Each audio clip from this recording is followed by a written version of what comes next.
اچھا جی، پھر کیا تم اپنے رسول سے اس قسم کے سوالات اور مطالبے کرنا چاہتے ہو جیسے اس سے پہلے موسیٰ علیہ السلام سے کیے جا چکے ہیں؟ حالانکہ جس شخص نے ایمان کی روش کو کفر کی روش سے بدل ڈالا وہ راہ راست سے بھٹک گیا۔ اہل کتاب میں سے اکثر لوگ یہ چاہتے ہیں کہ کسی طرح تمہیں ایمان سے پھیر کر پھر کفر کی طرف پلٹا لے جائیں، اگرچہ حق ان پر ظاہر ہو چکا ہے، مگر اپنے نفس کے حسد کی بنا پر تمہارے لیے ان کی یہ خواہش ہے۔ اس کے جواب میں تم عفو درگزر سے کام لو یہاں تک کہ اللہ خود ہی اپنا فیصلہ نافذ کر دے۔ مطمئن رہو، اللہ تعالیٰ ہر چیز پر قدرت رکھتا ہے۔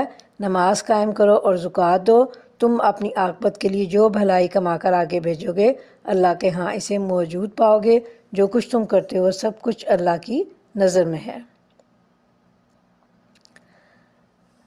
یہاں پہ جو بات آئی یہودیوں کو اسلام اور نبی صلی اللہ علیہ وسلم کی سے جو حسد اور دشمنی تھی اس کی وجہ سے وہ مسلمانوں کو دین اسلام سے پھیرنے کی مذموم صحیح کرتے رہتے تھے۔ مسلمانوں کو کہا جا رہا ہے کہ تم صبر اور درگزر سے کام لیتے ہوئے ان احکام و فرائض یعنی اسلام کے احکام و فرائض کو بجا لاتے رہو جن کا تمہیں حکم دیا گیا ہے۔ اور مسلمانوں کو ایک خاص تاکید کی گئی ہے کہ تم بھی یہودیوں کی طرح ان کو مسلمانوں کو تنبیہ کی گئی ہے کہ تم یہودیوں کی طرح اپنے پیغمبر یعنی حضرت محمد مصطفیٰ صلی اللہ علیہ وسلم سے از رائے سرکشی غیر ضروری سوالات مت کیا کرو، اس میں اندیشہ کفر ہے۔ یہ اصول رہتی دنیا تک مسلمانوں کو بتا دیا گیا اللہ رب العالمین کی طرف سے۔ یہاں اہل کتاب کے اس غرور اور فریب نفس کو پھر بیان کیا جا رہا ہے جس میں وہ مبتلا تھے۔ اللہ تعالیٰ نے فرمایا یہ محض ان کی آرزوئیں ہیں اور جن کے لیے ان کے پاس کوئی دلیل نہیں ہے۔ کیا آرزوئیں تھیں ان کی؟ یہ دیکھ لیں ہم کہ ان کا کہنا ہے کہ کوئی شخص جنت میں نہ جائے گا جب تک کہ وہ یہودی نہ ہو یا عیسائیوں کے خیال کے مطابق عیسائی نہ ہو۔ یہ ان کی تمنائیں ہیں۔ ان سے کہو اپنی دلیل پیش کرو اگر تم اپنے دعوے میں سچے ہو۔ دراصل نہ تمہاری کچھ خصوصیت ہے نہ کسی اور کی، حق یہ ہے کہ جو بھی اپنی ہستی کو اللہ کی اطاعت میں سونپ دے اور عملاً نیک روش پر چلے اس کے لیے اس کے رب کے پاس اس کا اجر ہے اور ایسے لوگوں کے لیے کسی خوف یا رنج کا موقع نہیں۔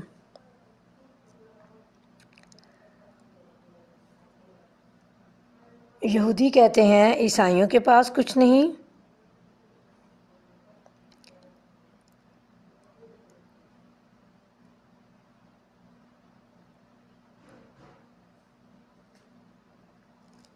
یعنی یہ جو حکم آیا نا ہمیں کہ یہ اللہ کا فرمان کہ ان کا کہنا ہے کہ کوئی جنت میں نہ جائے گا، تو یہ ان کی بہت ہی خام خیالی تھی اور اللہ تعالیٰ نے اس طریقے کو اس روش کو منع فرمایا ہے اور حکم دیا ہے انہیں کہ اپنی دلیل پیش کریں اگر وہ اپنے اس دعوے میں سچے ہیں تو۔ یہودی کہتے ہیں عیسائیوں کے پاس کچھ نہیں، عیسائی کہتے ہیں یہودیوں کے پاس کچھ نہیں، حالانکہ دونوں ہی کتاب پڑھتے ہیں اور اسی قسم کے دعوے ان لوگوں کے بھی ہیں جن کے پاس کتاب کا علم نہیں ہے۔ یہ اختلافات جن میں یہ لوگ مبتلا ہیں ان کا فیصلہ اللہ قیامت کے روز کر دے گا۔ یعنی اہل کتاب کے غرور اور فریب نفس یعنی اس بات کے کہ اپنے نفس کو فریب دے رہے تھے اور اس میں وہ مستقل مبتلا تھے، اللہ تعالیٰ نے جواب میں فرمایا یہ محض ان کی آرزوئیں ہیں جن کے لیے ان کے پاس کوئی دلیل نہیں ہے۔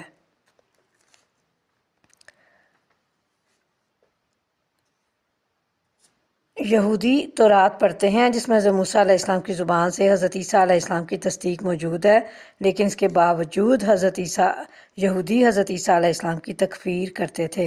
عیسائیوں کے پاس انجیل موجود ہے جس میں حضرت موسیٰ علیہ السلام اور تورات کے من عند اللہ ہونے کی تصدیق ہے، اس کے باوجود یہ یہودیوں کی تکفیر کرتے ہیں۔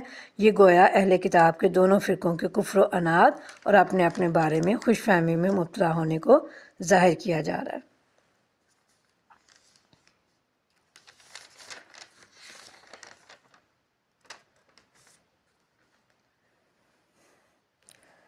اس شخص سے بڑھ کر ظالم کون ہوگا جو اللہ کے معبدوں میں اس کے نام کی یاد سے روکے اور ان کی ویرانی کے در پہ ہو؟ ایسے لوگ اس قابل ہیں کہ ان عبادت گاہوں میں قدم نہ رکھیں، اور اگر وہاں جائیں بھی تو ڈرتے ہوئے جائیں، ان کے لیے تو دنیا میں رسوائی ہے اور آخرت میں عذاب عظیم۔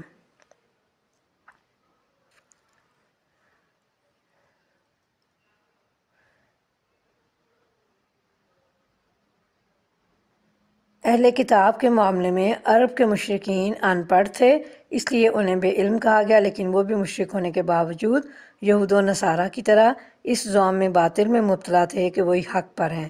اسی لیے وہ نبی کریم صلی اللہ علیہ وسلم کو بے دین کہا کرتے تھے، یا یہ کہا کرتے تھے کہ آپ ایک ایسا دین لائے ہیں جس کی ہمیں سمجھ نہیں آتی ہے۔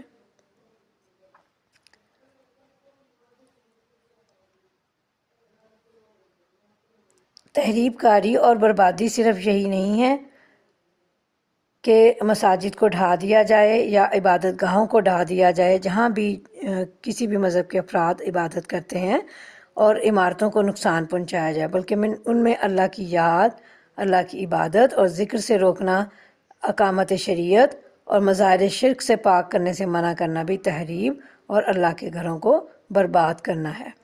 جن لوگوں نے مسجدوں میں اللہ کا ذکر کرنے سے روکا، یہ کون ہے؟ ان کے بارے میں مفسرین کی دو رائے ہیں۔ ایک رائے یہ کہ اس سے مراد عیسائی ہیں، جنہوں نے بادشاہ روم کے ساتھ مل کر بیت المقدس میں یہودیوں کو نماز پڑھنے سے روکا اور اس کی تحریب میں حصہ لیا، لیکن حافظ ابن کثیر نے اس سے اختلاف کرتے ہوئے اس کا مصداق مشرکین مکہ کو ٹھہرایا، جنہوں نے ایک تو نبی کریم صلی اللہ علیہ وسلم اور آپ صلی اللہ علیہ وسلم کے صحابہ کرام کو مکہ سے نکلنے پر مجبور کر دیا اور یوں خانہ کعبہ میں مسلمانوں کو عبادت کرنے سے روکا۔ مشرق و مغرب سب اللہ کے ہیں، جس طرف بھی تم رخ کرو گے اسی طرف اللہ کا رخ ہے، اللہ بڑی وسعت والا اور سب کچھ جاننے والا ہے۔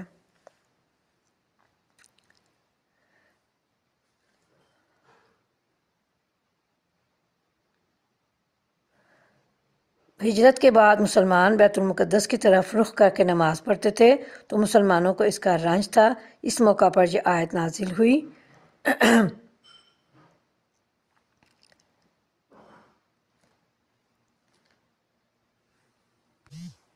ان کا قول ہے کہ اللہ نے کسی کو بیٹا بنایا ہے، اللہ پاک ہے ان باتوں سے۔ اصل حقیقت یہ ہے کہ زمین اور آسمانوں کی تمام موجودات اس کی ملک ہیں، سب کے سب اس کے مطیع فرمان ہیں۔ وہ آسمان اور زمین کا موجد ہے، جس بات کا وہ فیصلہ کرتا ہے اس کے لیے بس یہ حکم دیتا ہے کہ ہو جا، اور وہ ہو جاتی ہے۔ یعنی اللہ رب العالمین تو قادر مطلق ہیں۔ نادان کہتے ہیں کہ اللہ خود ہم سے بات کیوں نہیں کرتا، یا کوئی نشانی ہمارے پاس کیوں نہیں آتی؟ ایسی ہی باتیں ان سے پہلے لوگ بھی کیا کرتے تھے۔ ان سب اگلے پچھلے گمراہوں کی ذہنیتیں ایک جیسی ہیں۔ یقین لانے والوں کے لیے تو ہم نشانیاں صاف صاف نمایاں کر چکے ہیں۔ اس سے بڑھ کر نشانی کیا ہوگی کہ ہم نے تم کو علم حق کے ساتھ خوشخبری دینے والا اور ڈرانے والا بنا کر بھیجا۔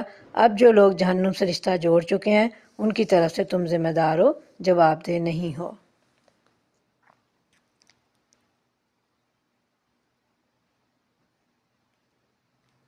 یعنی اللہ تو وہ ہے زمین و آسمان کی ہر چیز کا مالک، ہر چیز کی فرما بردار ہے، بلکہ آسمان و زمین کا بغیر کسی نمونے کا بنانے والا بھی اللہ ہے۔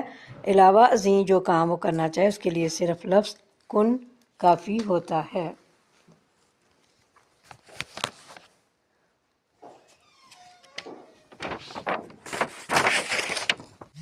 یہ جو بات آئی نادان کہتے ہیں، اللہ فرما رہے ہیں کہ اللہ خود ہم سے بات کیوں نہیں کرتا، تو اس سے مراد مشرکین عرب ہیں، جنہوں نے یہودیوں کی طرح مطالبہ کیا کہ اللہ تعالیٰ ہم سے براہ راست گفتگو کیوں نہیں کرتا، یا کوئی بڑی نشانی کیوں نہیں دکھا دیتا جسے دیکھ کر ہم مسلمان ہو جائیں، جس طرح کہ بنی اسرائیل، سورہ بنی اسرائیل میں اور دیگر مقامات میں بھی بیان کیا گیا ہے۔ یہودی اور عیسائی تم سے ہرگز راضی نہ ہوں گے جب تک تم ان کے طریقے پر نہ چلنے لگو۔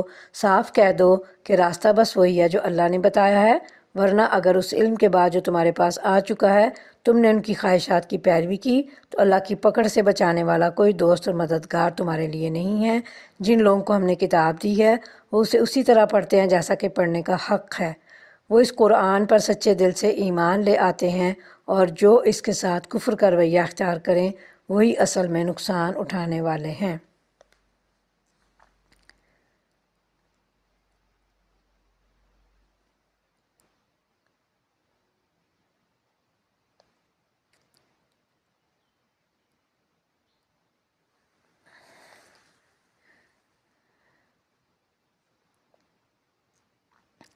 یعنی یہودیت یا نصرانیت اختیار کر لے؟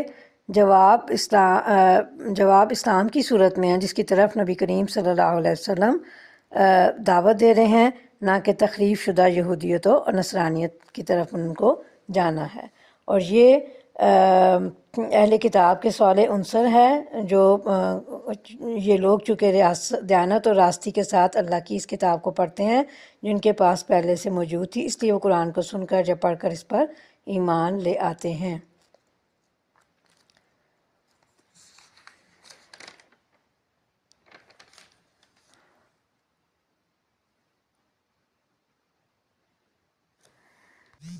یہ اس بات پر وعید ہے کہ علم آ جانے کے بعد بھی اگر محض ان برخود غلط لوگوں کو خوش کرنے کی ان کی پیروی کی تو تیرا کوئی مددگار نہ ہوگا۔ یہ دراصل امت محمدیہ کو تعلیم دی جا رہی ہے کہ اہل بدعت اور گمراہوں کی خوشنودی کے لیے وہ بھی ایسا کام نہ کریں، نہ دین میں مداہنت اور بیجا تعویل کا ارتکاب کریں۔ اہل کتاب کے ناخلف لوگوں کے مذموم کردار و اخلاق کی ضروری تفصیل کے بعد ان میں کچھ لوگ صالح اور اچھے کردار کے تھے۔ اس آیت میں ان کی خوبیاں بیان کی جا رہی ہیں اور ان کے مومن ہونے کی خبر دی جا رہی ہے، جیسے کہ عبداللہ بن سلام رضی اللہ عنہ اور ان جیسے دیگر افراد تھے جن کو یہودیوں میں سے قبول اسلام کی توفیق حاصل ہوئی۔ آگے لفظ جو فرما رہے ہیں کہ وہ جو کتاب ہم نے انہیں دی ہے اسے اس طرح پڑھتے ہیں جیسا کہ پڑھنے کا حق ہے، تو اس سے مراد یہ ہے پڑھنے کا حق جو ہوتا ہے کسی بھی الہامی کتاب کا، اس میں پہلی بات جو ہے وہ یہ ہے کہ خوب توجہ اور غور سے پڑھتے ہیں۔ جنت کا ذکر آتا ہے تو جنت کا سوال کرتے ہیں، اور جہنم کا ذکر آتا ہے تو اس سے پناہ مانگتے ہیں۔ یہ قرآن پاک پر میری آپ کی توجہ کا پہلا پوائنٹ ہے۔ اور دوسری بات جو ہے وہ یہ کہ اس کے حلال کو حلال اور حرام کو حرام سمجھتے اور کلام الہی میں تحریف نہیں کرتے جیسے کہ یہودی کیا کرتے تھے۔ تیسری بات یہ ہے کہ اس میں جو کچھ تحریر ہے لوگوں کو بتلاتے ہیں، اس کی کوئی بات چھپاتے نہیں۔ چوتھی بات یہ ہے کہ اس کی محکم باتوں پر عمل کرتے، متشابہات پر ایمان رکھتے اور جو باتیں سمجھ میں نہیں آتی انہیں علماء سے حل کراتے ہیں۔ پانچویں بات جو ہے کتاب کے پڑھنے کے حق کی، اس میں پانچواں پوائنٹ یہ ہے کہ اس کی ایک ایک بات کا اتباع کرتے ہیں اور حق کے تلاوت میں سارے ہی مفہوم داخل ہیں، اور ہدایت ایسے ہی لوگوں کے حصے میں آتی ہے جو مذکورہ باتوں کا اہتمام کرتے ہیں۔ اہل کتاب میں سے جو نبی صلی اللہ علیہ وسلم کی رسالت پر ایمان نہیں لائے گا وہ جہنم میں جائے گا۔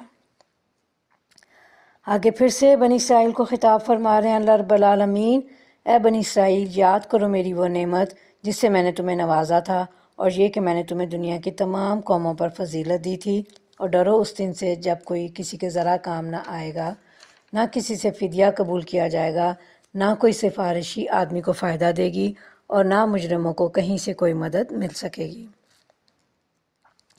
یاد کرو کہ جب ابراہیم علیہ السلام کو اس کے رب نے چند باتوں میں آزمایا اور وہ ان سب میں پورا اتر گیا تو اس نے کہا میں تجھے سب لوگوں کا پیشوا بنانے والا ہوں۔ ابراہیم علیہ السلام نے عرض کیا اور کیا میری اولاد سے بھی یہی وعدہ ہے؟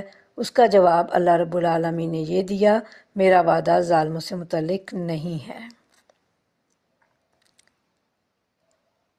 بہت بڑی بات، بہت بڑی آیت یہ کہ نبی کریم اللہ رب العالمین نے حضرت ابراہیم علیہ السلام کو جو آزمایا، اللہ یہاں پہ فرما رہے ہیں کہ چند باتوں میں۔ آپ سوچیں اگر ہم حضرت ابراہیم علیہ السلام کی سیرت مبارکہ پر غور کرتے ہیں تو حیران رہ جاتے ہیں کہ یہ چند آزمائشیں تھیں، جیسے کہ احکام شریعت تھے، مناسک حج تھے، ذبح پسر تھا، ہجرت تھی، نار نمرود تھی۔ یہ وہ تمام آزمائشیں ہیں جن سے حضرت ابراہیم علیہ السلام گزرے اور ہر آزمائش میں کامیاب و کامران رہے، جس کے صلے میں امام الناس کے منصب پر فائز کیے گئے۔ یعنی تمام دنیا کے لوگوں پر اللہ کیا فرما رہے ہیں یہاں پہ کہ تمام لوگوں کا پیشوا بنایا گیا، یعنی تمام انسانوں کے امام بنائے گئے حضرت ابراہیم علیہ السلام۔ چنانچہ مسلمان ہی نہیں، یہودی، عیسائی، حتیٰ کہ مشرکین عرب سب ہی میں ان کی شخصیت محترم اور پیشوا مانی جاتی ہے۔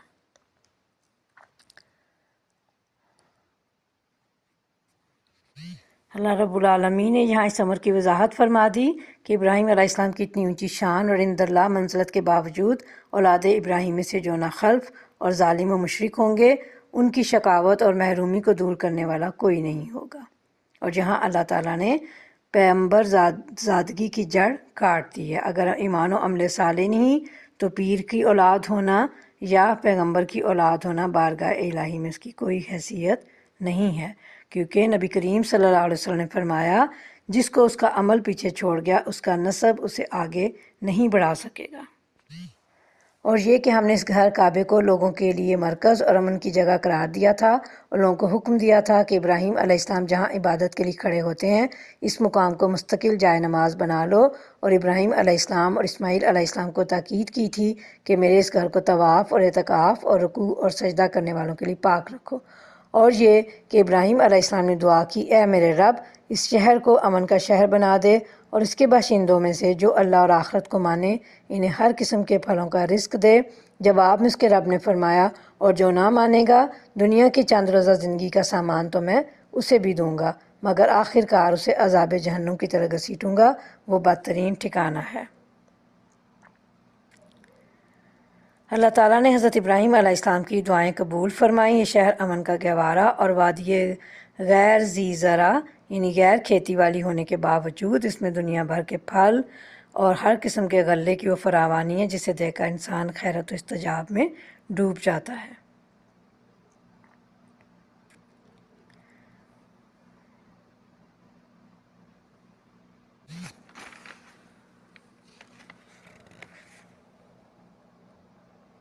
اور یہ کہ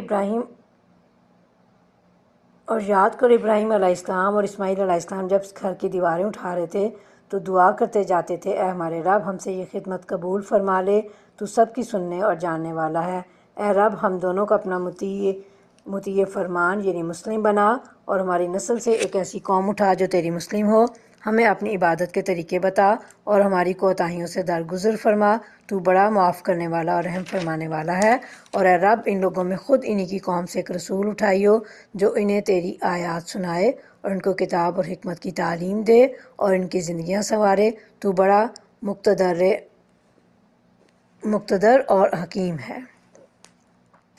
اب کون ہے جو ابراہیم علیہ السلام کے طریقے سے نفرت کرے جس نے خود اپنے آپ کو حماقت و جہالت میں مبتلا کر لیا ہو؟ اس کے سوا کون یہ حرکت کر سکتا ہے؟ ابراہیم علیہ السلام تو وہ شخص ہے جس کو ہم نے دنیا میں اپنے کام کے لیے چن لیا تھا اور آخرت میں اس کا شمار صالحین میں ہوگا۔ اس کا حال یہ تھا کہ جب اس کے رب نے اس سے کہا کہ مسلم ہو جا تو اس نے فوراً کہا میں مالک کائنات کا مسلم ہو گیا۔ اسی طریقے پر چلنے کی ہدایت اس نے اپنی اولاد کو کی تھی اور اسی کی وصیت یعقوب علیہ السلام اپنی اولاد کو کر گیا تھا۔ اس نے کہا تھا کہ میرے بچوں، اللہ نے تمہارے لیے یہی دین پسند کیا ہے، لہٰذا مرتے دم تک مسلم ہی رہنا۔ پھر کیا تم اس وقت موجود تھے جب یعقوب علیہ السلام اس دنیا سے رخصت ہو رہا تھا؟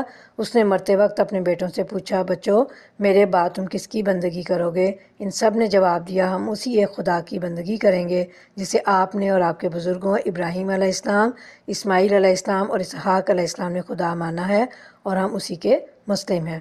وہ کچھ لوگ تھے جو گزر گئے، جو کچھ انہوں نے کمایا ان کے لیے تھا، اور جو کچھ تم کماؤ گے وہ تمہارے لیے ہے۔ تم سے یہ نہ پوچھا جائے گا کہ وہ کیا کرتے تھے۔ یہودی کہتے ہیں یہودی ہو تو راہ راست پاؤ گے، عیسائی کہتے ہیں عیسائی ہو تو ہدایت ملے گی۔ ان سے کو نہیں، بلکہ سب کو چھوڑ کر ابراہیم علیہ السلام کا طریقہ، اور ابراہیم علیہ السلام مشرکوں میں سے نہ تھا۔ مسلمانوں کہو کہ ہم ایمان لائے اللہ پر اور اس ہدایت پر جو ہماری طرف نازل ہوئی ہے، اور جو ابراہیم علیہ السلام، اسماعیل علیہ السلام، اسحاق علیہ السلام، یعقوب علیہ السلام اور اولاد یعقوب کی طرف نازل ہوئی تھی، اور جو موسیٰ علیہ السلام اور عیسیٰ علیہ السلام اور تمام دوسرے پیغمبروں کو ان کے رب کی طرف سے دی گئی تھی۔ ہم ان کے درمیان کوئی تفریق نہیں کرتے اور ہم اللہ کے مسلم ہیں۔ پھر وہ اگر اسی طرح ایمان لائیں جس طرح تم لائے ہو تو ہدایت پر ہیں، اور اگر اس سے منہ پھیریں تو کھلی بات ہے کہ وہ ہٹ درمی میں پڑ گئے ہیں۔ لہٰذا اطمینان رکھو کہ ان کے مقابلے میں اللہ تمہاری حمایت کے لیے کافی ہے، وہ سب کچھ سنتا اور جانتا ہے۔ کہو اللہ کا رنگ اختیار کرو، اس کے رنگ سے اچھا اور کس کا رنگ ہوگا، ہم اسی کی بندگی کرنے والے ہیں۔ عیسائیوں نے ایک زرد رنگ کا پانی مقرر کر رکھا تھا جو ہر عیسائی بچے کو بھی اور ہر اس شخص کو بھی دیا جاتا ہے جس کو عیسائی بنانا مقصود ہوتا ہے۔ اس رسم کا نام ان کے ہاں بپتسمہ ہے۔ یہ ان کے نزدیک بہت ضروری ہے، اس کے بغیر وہ کسی کو پاک تصور نہیں کرتے۔ اللہ پاک نے ان کی تردید فرمائی اور فرمایا کہ اصل رنگ تو اللہ کا رنگ ہے، اس سے بہتر کوئی رنگ نہیں، اور اللہ کے رنگ سے مراد وہ دین فطرت یعنی دین اسلام ہے، جس کی طرف ہر نبی نے اپنے اپنے دور میں اپنی اپنی امتوں کو دعوت دی، یعنی دعوت توحید۔ اے نبی صلی اللہ علیہ وسلم، ان سے کہو کیا تم اللہ کے بارے میں ہم سے جھگڑتے ہو، حالانکہ وہی ہمارا رب بھی ہے اور تمہارا رب بھی۔ ہمارے اعمال ہمارے لیے ہیں، تمہارے اعمال تمہارے لیے، اور ہم اللہ ہی کے لیے اپنی بندگی کو خالص کر چکے ہیں۔ یا پھر تمہارا یہ کہنا ہے کہ ابراہیم علیہ السلام، اسماعیل علیہ السلام، اسحاق علیہ السلام، یعقوب علیہ السلام اور اولاد یعقوب علیہ السلام سب کے سب یہودی تھے یا نصرانی تھے؟ کہو تم زیادہ جانتے ہو یا اللہ؟ اس شخص سے بڑا ظالم اور کون ہوگا جس کے ذمے اللہ کی طرف سے گواہی ہو اور اسے چھپائے؟ تمہاری حرکات سے اللہ غافل تو نہیں ہے۔ وہ کچھ لوگ تھے جو گزر چکے، ان کی کمائی ان کے لیے تھی اور تمہاری کمائی تمہارے لیے، تم سے ان کے اعمال کے متعلق سوال نہیں ہوگا۔ دوسرا پارہ ہمارا شروع ہو رہا ہے۔ سَيَقُولُ السُّفَهَاءُ مِنَ النَّاسِ مَا وَلَّاهُمْ عَنْ قِبْلَتِهِمُ الَّتِي كَانُوا عَلَيْهَا قُلِ اللَّهِ الْمَشْرِقُ وَالْمَغْرِبُ يَهْدِي مَن يَشَاءُ إِلَىٰ صِرَاطٍ مُّسْتَقِيمٍ۔ نادان لوگ ضرور کہیں گے، انہیں کیا ہوا کہ پہلے یہ جس قبلے کی طرف رخ کر کے نماز پڑھتے تھے اس سے یکا یک پھر گئے۔ نبی کریم صلی اللہ علیہ وسلم کے ہجرت مدینہ کے بعد مدینہ طیبہ میں 16 یا 17 مہینے تک بیت المقدس کی طرف رخ کر کے نماز پڑھتے رہے، پھر کعبے کی طرف منہ کر کے نماز پڑھنے کا حکم آیا۔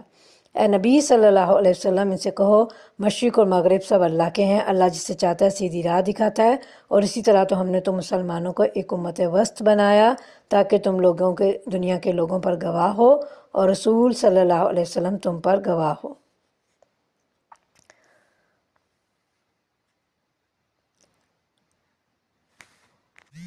وسط کے لغوی معنی تو درمیان کے ہیں، لیکن یہ بہتر اور افضل کے معنی میں بھی استعمال ہوتا ہے، یعنی امت معتدل، یعنی افراط و تفریط سے پاک۔ یہ اسلام کی تعلیمات کے اعتبار سے ہے کہ اس میں اعتدال ہے، افراط و تفریط نہیں ہے۔ امت وسط سے مراد ایک ایسا اعلیٰ اور اشرف گروہ ہے جو عدل و انصاف و توسط کی روش پر قائم ہو، جو دنیا کی قوموں کے درمیان صدر کی حیثیت رکھتا ہو، جس کا تعلق سب کے ساتھ یکساں حق اور راستی کا تعلق ہو اور ناحق ناروا تعلق کسی سے نہ ہو۔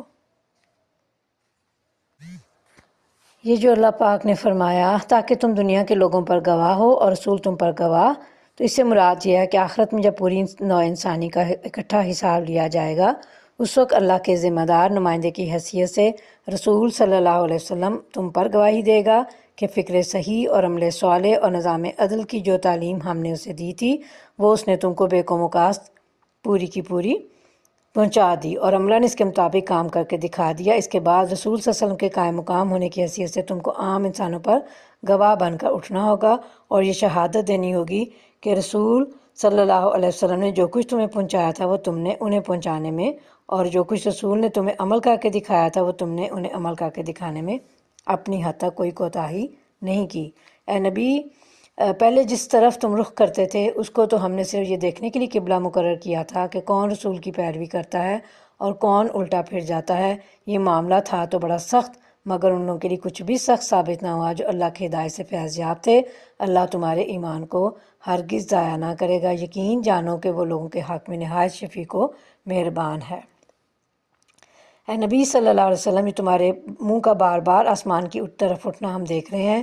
لو ہم اسی قبلے کی طرف تمہیں پھیرے دیتے ہیں جسے تم پسند کرتے ہو، مسجد حرام کی طرف رخ پھیر دو، اب جہاں کہیں تم ہو اسی کی طرف منہ کر کے نماز پڑھا کرو۔ یہ لوگ جنہیں کتاب دی گئی تھی خوب جانتے ہیں کہ تحویل قبلہ کا یہ حکم ان کے رب کی طرف سے ہے اور برحق ہے، مگر اس کے باوجود جو کچھ یہ کر رہے ہیں اللہ اس سے غافل نہیں ہے۔ تم ان اہل کتاب کے پاس کوئی نشانی لے آؤ، ممکن نہیں کہ تمہارے قبلے کی پیروی کرنے لگے، اور نہ تمہارے لیے ممکن ہے کہ ان کے قبلے کی پیروی کرو، اور ان میں سے کوئی گروہ بھی دوسرے کے قبلے کی پیروی کے لیے دوسرے کے قبلے کی پیروی کے لیے تیار نہیں ہے، اور اگر تم نے اس علم کے بعد جو تمہارے پاس آ چکا ہے ان کی خواہشات کی پیروی کی تو یقیناً تمہارا شمار ظالموں میں ہوگا۔ جن لوگوں کو ہم نے کتاب دی ہے وہ اس مقام کو جسے قبلہ بنا دیا گیا ہے ایسا پہچانتے ہیں جیسا اپنی اولاد کو پہچانتے ہیں، مگر ان میں سے ایک گروہ جانتے بوجھتے حق کو چھپا رہا ہے۔ یہ قطعی ایک امر حق ہے تمہارے رب کی طرف سے، لہٰذا اس کے متعلق تم ہرگز کسی شک میں نہ پڑو۔ تمہارا گزر جس مقام سے ہو وہیں سے اپنا رخ نماز کے وقت مسجد حرام کی طرف پھیر دو، کیونکہ یہ تمہارے رب کا بالکل برحق فیصلہ ہے، اور اللہ تم لوگوں کے اعمال سے بے خبر نہیں ہے۔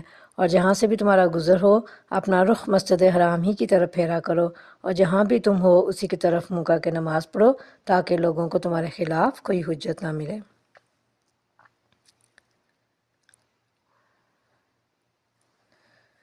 قبلہ کی طرف منہ پھیرنے کا حکم 3 مرتبہ دہرایا گیا، یا تو اس کی تاکید اور اہمیت واضح کرنے کے لیے، یا یہ چونکہ نسخ حکم کا پہلا تجربہ تھا، اس لیے ذہنی ہلجان دور کرنے کے لیے ضروری تھا کہ اسے بار بار دہرا کر دلوں میں راسخ کر دیا جائے۔ یعنی اہل کتاب یہ نہ کہہ سکیں کہ ہماری کتابوں میں تو ان کا قبلہ خانہ کعبہ ہے اور نماز بیت المقدس کی طرف پڑھتے ہیں۔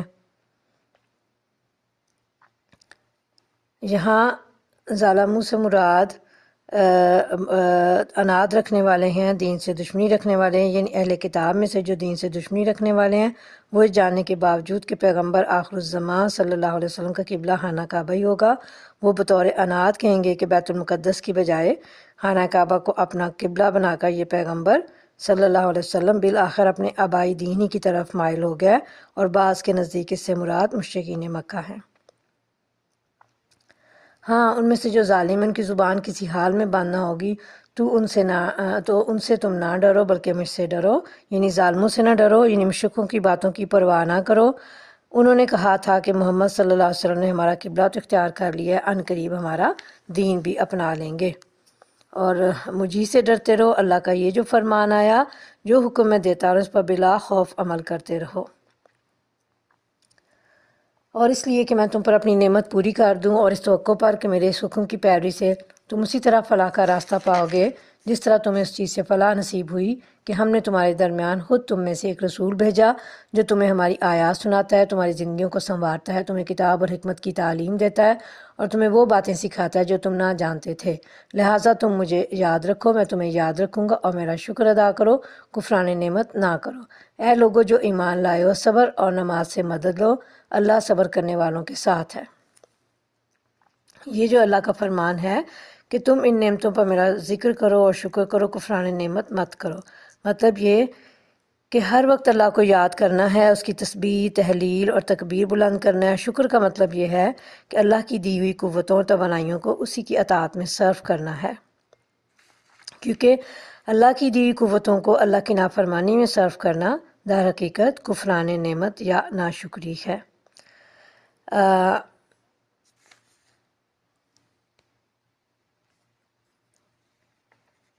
جو لوگ اللہ کی راہ میں مارے جائیں انہیں مردہ نہ کہو، ایسے لوگ تو حقیقت میں زندہ ہیں مگر تمہیں ان کی زندگی کا شعور نہیں ہوتا، اور ہم ضرور تمہیں خوف و خطر، فاقہ کشی، جان و مال کے نقصانات اور آمدنیوں کے گھاٹوں میں مبتلا کر کے تمہاری آزمائش کریں گے۔ ان حالات میں جو لوگ صبر کریں اور جب کوئی مصیبت پڑے تو کہیں کہ ہم اللہ ہی کے ہیں اور اللہ ہی کی طرف ہمیں پلٹ کر جانا ہے، انہیں خوشخبری دے دو، ان پر ان کے رب کی طرف سے بڑی عنایات ہوں گی، اس کی رحمت ان پر سایہ کرے گی، اور ایسے ہی لوگ راست رو ہیں۔ انسان کی 2 حالتیں ہی ہوتی ہیں، آرام و راحت یا تکلیف و پریشانی۔ نعمت میں شکر الہی کی تلقین اور تکلیف میں صبر اور اللہ سے استعانت کی تاکید ہے۔ نبی کریم صلی اللہ علیہ وسلم نے فرمایا، مومن کا معاملہ بھی عجیب ہے، اسے خوشی پہنچتی ہے تو اللہ کا شکر ادا کرتا ہے، اور تکلیف پہنچتی ہے تو صبر کرتا ہے، دونوں ہی حالتیں اس کے لیے خیر ہیں۔ یقیناً صفا اور مروہ اللہ کی نشانیوں میں سے۔ یہ جو بات آئی بیچ میں کہ جو لوگ مارے جائیں انہیں مردہ نہ کہو بلکہ وہ زندہ ہیں، اور لیکن انسانوں کو ان کی زندگی کا شعور نہیں۔ شہداء کو مردہ نہ کہنا ان کے اعزاز و تکریم کے لیے ہے، یہ زندگی برزخ کی زندگی ہے جسے ہم سمجھنے سے قاصر ہیں۔ شہید کی روح اور بعض روایات میں مومن کی روح بھی ایک پرندے کے جوف میں جنت میں رہتی ہے اور جہاں چاہتی ہے پھرتی ہے۔ ان آیات میں صبر کرنے والوں کو خوشخبریاں دی گئی ہیں، اور حدیث میں آتا ہے کہ نقصان کے وقت انا للہ و انا الیہ راجعون کے ساتھ اللہم اجرنی فی مصیبتی پڑھنے کی بھی فضیلت اور تاکید آئی ہے۔ یقیناً صفا اور مروہ اللہ کی نشانیوں میں سے ہیں، لہٰذا جو شخص بیت اللہ کا حج یا عمرہ کرے اس کے لیے کوئی گناہ کی بات نہیں کہ وہ ان دونوں پہاڑیوں کے درمیان صحیح کر لے، اور جو برضا رغبت کوئی بھلائی کا کام کرے گا اللہ کو اس کا علم ہے اور اس کی قدر کرنے والا ہے۔ صفا اور مروہ کے درمیان صحیح کرنا حج کا ایک رکن ہے، لیکن قرآن کے الفاظ کوئی گناہ نہیں، بعض صحابہ کو شبہ ہوا کہ شاید یہ ضروری نہیں ہے۔ حضرت عائشہ کے علم میں جب یہ بات آئی تو انہوں نے فرمایا کہ اس کا یہ مطلب ہوتا ہے کیونکہ جاہلیت میں مشرکوں نے صفا پہاڑی پر ایک بت اور مروہ پہاڑی پر دوسرا بت یعنی نائلہ رکھا ہوا تھا، جنہیں وہ صحیح کے دوران بوسہ دیتے یا چھوتے۔ جب لوگ مسلمان ہوئے تو ان کے ذہن میں آیا کہ صفا و مروہ کے درمیان صحیح شاید گناہ ہو، کیونکہ اسلام سے قبل دو بتوں کی وجہ سے صحیح کرتے تھے۔ اللہ تعالیٰ نے اس آیت میں ان کے وہم اور خلش کو دور فرما دیا۔ اب یہ صحیح ضروری ہے جس کا آغاز صفا سے اور خاتمہ مروہ پر ہوتا ہے۔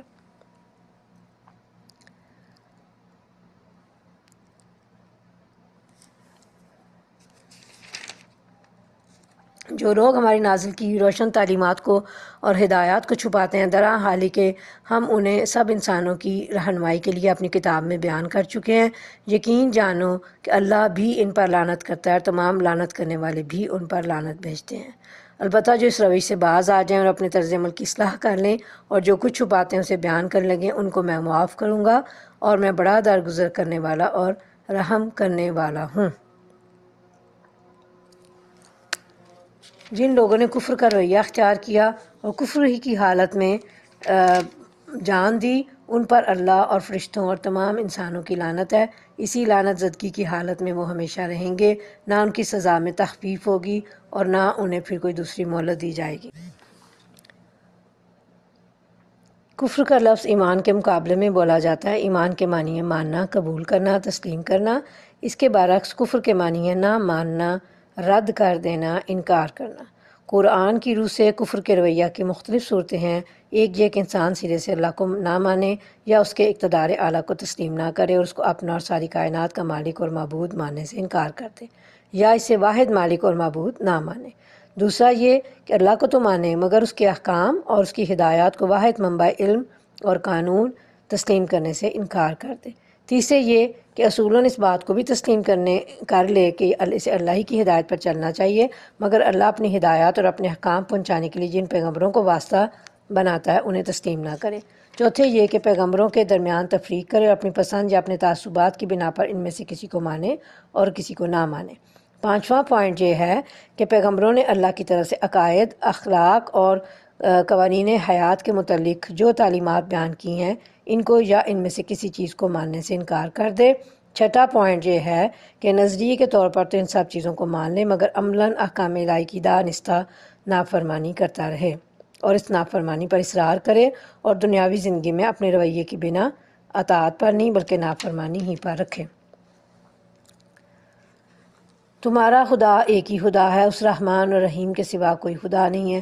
حقیقت کو پہچاننے کے لیے اگر کوئی نشانی اور علامت درکار ہے تو جو لوگ عقل سے کام لیتے ہیں ان کے لیے آسمان اور زمین کی ساخت میں، رات و دن کے پہم ایک دوسرے کے بعد آنے میں، ان کشتیوں میں جو انسان کے نفع کی چیزیں لیے ہوئے دریاؤں اور سمندروں میں چلتی پھرتی ہیں، بارش کے اس پانی میں جسے اللہ اوپر سے برساتا ہے، پھر اس کے ذریعے سے مردہ زمین کو زندگی بخشتا ہے، اور اپنے اسی انتظام کی بدولت زمین میں ہر قسم کی جاندار مخلوق کو پھیلاتا ہے۔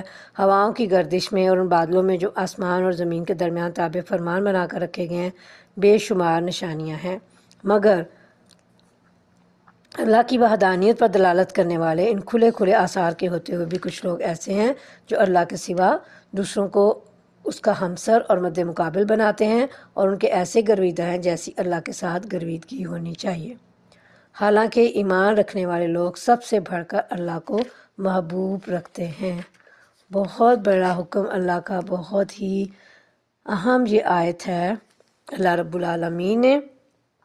اس میں پھر سے توحید کی دعوت دی ہے۔ یہ توحید کی دعوت مشرکین مکہ کے لیے ناقابل فہم تھی۔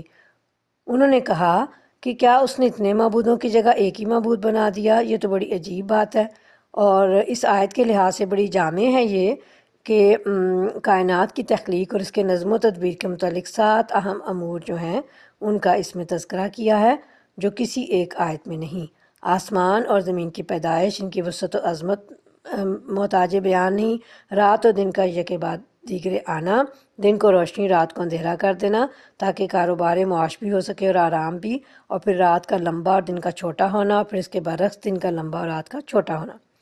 سمندر میں کشتیوں جہازوں کا چلنا جن کے ذریعے سے تجارتی سفر بھی ہوتے ہیں، اور ٹنوں کے حساب سے سامان رزق و آسائش بھی ایک جگہ سے دوسری جگہ منتقل ہوتا ہے۔ بارش جو زمین کی شادابی اور رویدگی کے لیے نہایت ضروری ہے۔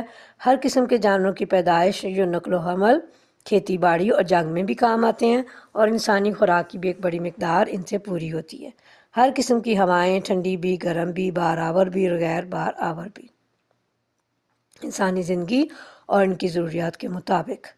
بادل جنہیں اللہ جہاں چاہتا ہے برساتا ہے، یہ سارے امور کیا اللہ کی قدرت، اس کی وحدانیت پر دلالت نہیں کرتے؟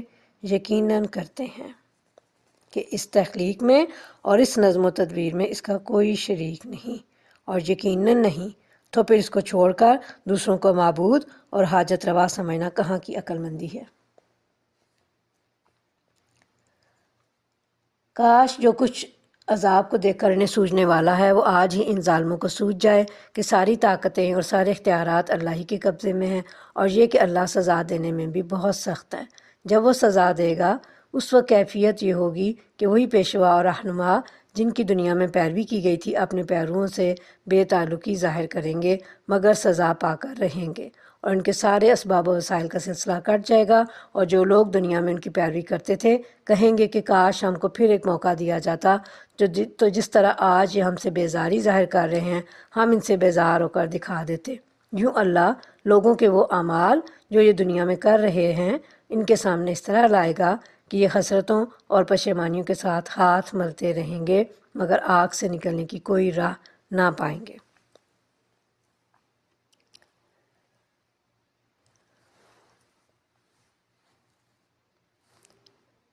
اہل ایمان کو مشرکین کے برعکس اللہ سے زیادہ محبت ہونی چاہیے، کیونکہ مشرکین جب سمندر وغیرہ میں پھنس جاتے ہیں تو وہاں انہیں اپنے معبود بھول جاتے ہیں اور وہاں صرف اللہ ہی کو پکارتے ہیں۔ آخرت میں پیروں اور گدی نشینوں کی بے بسی اور بے وفائی پر مشرکین حسرت کریں گے، لیکن وہاں اس حسرت کا کوئی فائدہ نہیں ہوگا۔ کاش دنیا میں وہ شرک سے توبہ کر لیں، یعنی شیطان کے پیچھے لگ جانا، یعنی شیطان کے پیچھے لگ کر اللہ کی حلال کردہ چیز کو حرام مت کرو، جس طرح مشرکین نے کیا کہ اپنے بتوں کے نام وقف کردہ جانوروں کو وہ حرام کر لیتے تھے۔ حدیث میں آتا ہے کہ نبی کریم صلی اللہ علیہ وسلم نے فرمایا کہ اللہ تعالیٰ فرماتا ہے کہ میں نے اپنے بندوں کو حنیف پیدا کیا، پس شیطانوں نے ان کو ان کے دین سے گمراہ کر دیا، اور جو چیزیں میں نے ان کے لیے حلال کی تھیں وہ اس نے ان پر حرام کر دیں۔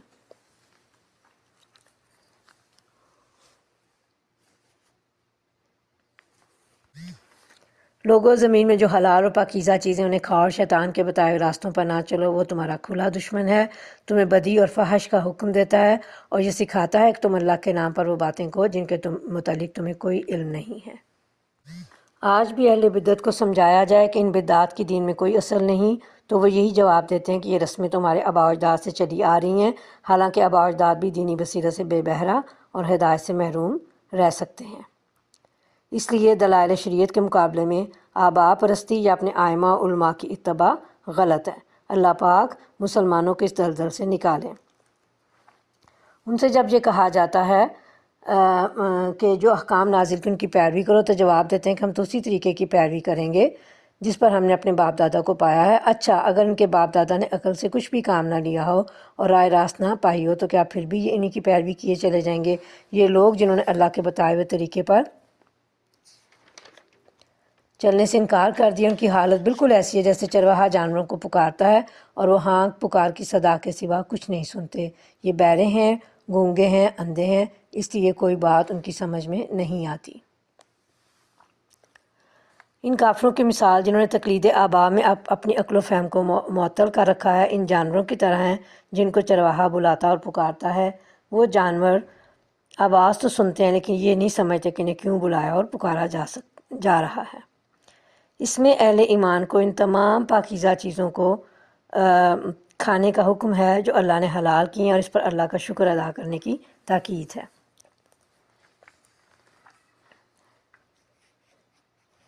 اے لوگو جو ایمان لائے ہو، اگر تم حقیقت میں اللہ ہی کی بندگی کرنے والے ہو تو جو پاک چیزیں ہم نے تمہیں بخشی ہیں انہیں بے تکلف کھاؤ اور اللہ کا شکر ادا کرو۔ اللہ کی طرف سے اگر کوئی پابندی تم پر ہے تو وہ یہ ہے کہ مردار نہ کھاؤ، خون سے اور سور کے گوشت سے پرہیز کرو اور کوئی ایسی چیز نہ کھاؤ جس پر اللہ کے سوا کسی اور کا نام لیا گیا ہو۔ ہاں جو شخص مجبوری کی حالت میں ہو اور وہ ان میں سے کوئی چیز کھا لے بغیر اس کے کہ وہ قانون شکنی کا ارادہ رکھتا ہو یا ضرورت کی حد سے متجاوز کرے تو اس پر کچھ گناہ نہیں، اللہ بخشنے والا اور رحم کرنے والا ہے۔ اس آیت میں 4 حرام کردہ چیزوں کا ذکر ہے، لیکن اسے 4 حرام کردہ چیزوں کا ذکر ہے جس سے ذہن میں یہ شبہ پیدا ہوتا ہے کہ حرام صرف یہی 4 چیزیں ہیں جبکہ ان کے علاوہ بھی کئی چیزیں حرام ہیں۔ اس لیے اول تو یہ سمجھ لینا چاہیے کہ یہ خاص سیاق میں آیا ہے بعض مشرکین کے اس فعل کے ضمن میں کہ وہ حلال جانوروں کو بھی حرام قرار دے لیتے تھے۔ اللہ تعالیٰ نے فرمایا کہ وہ حرام نہیں، حرام تو صرف یہ اور یہ ہیں۔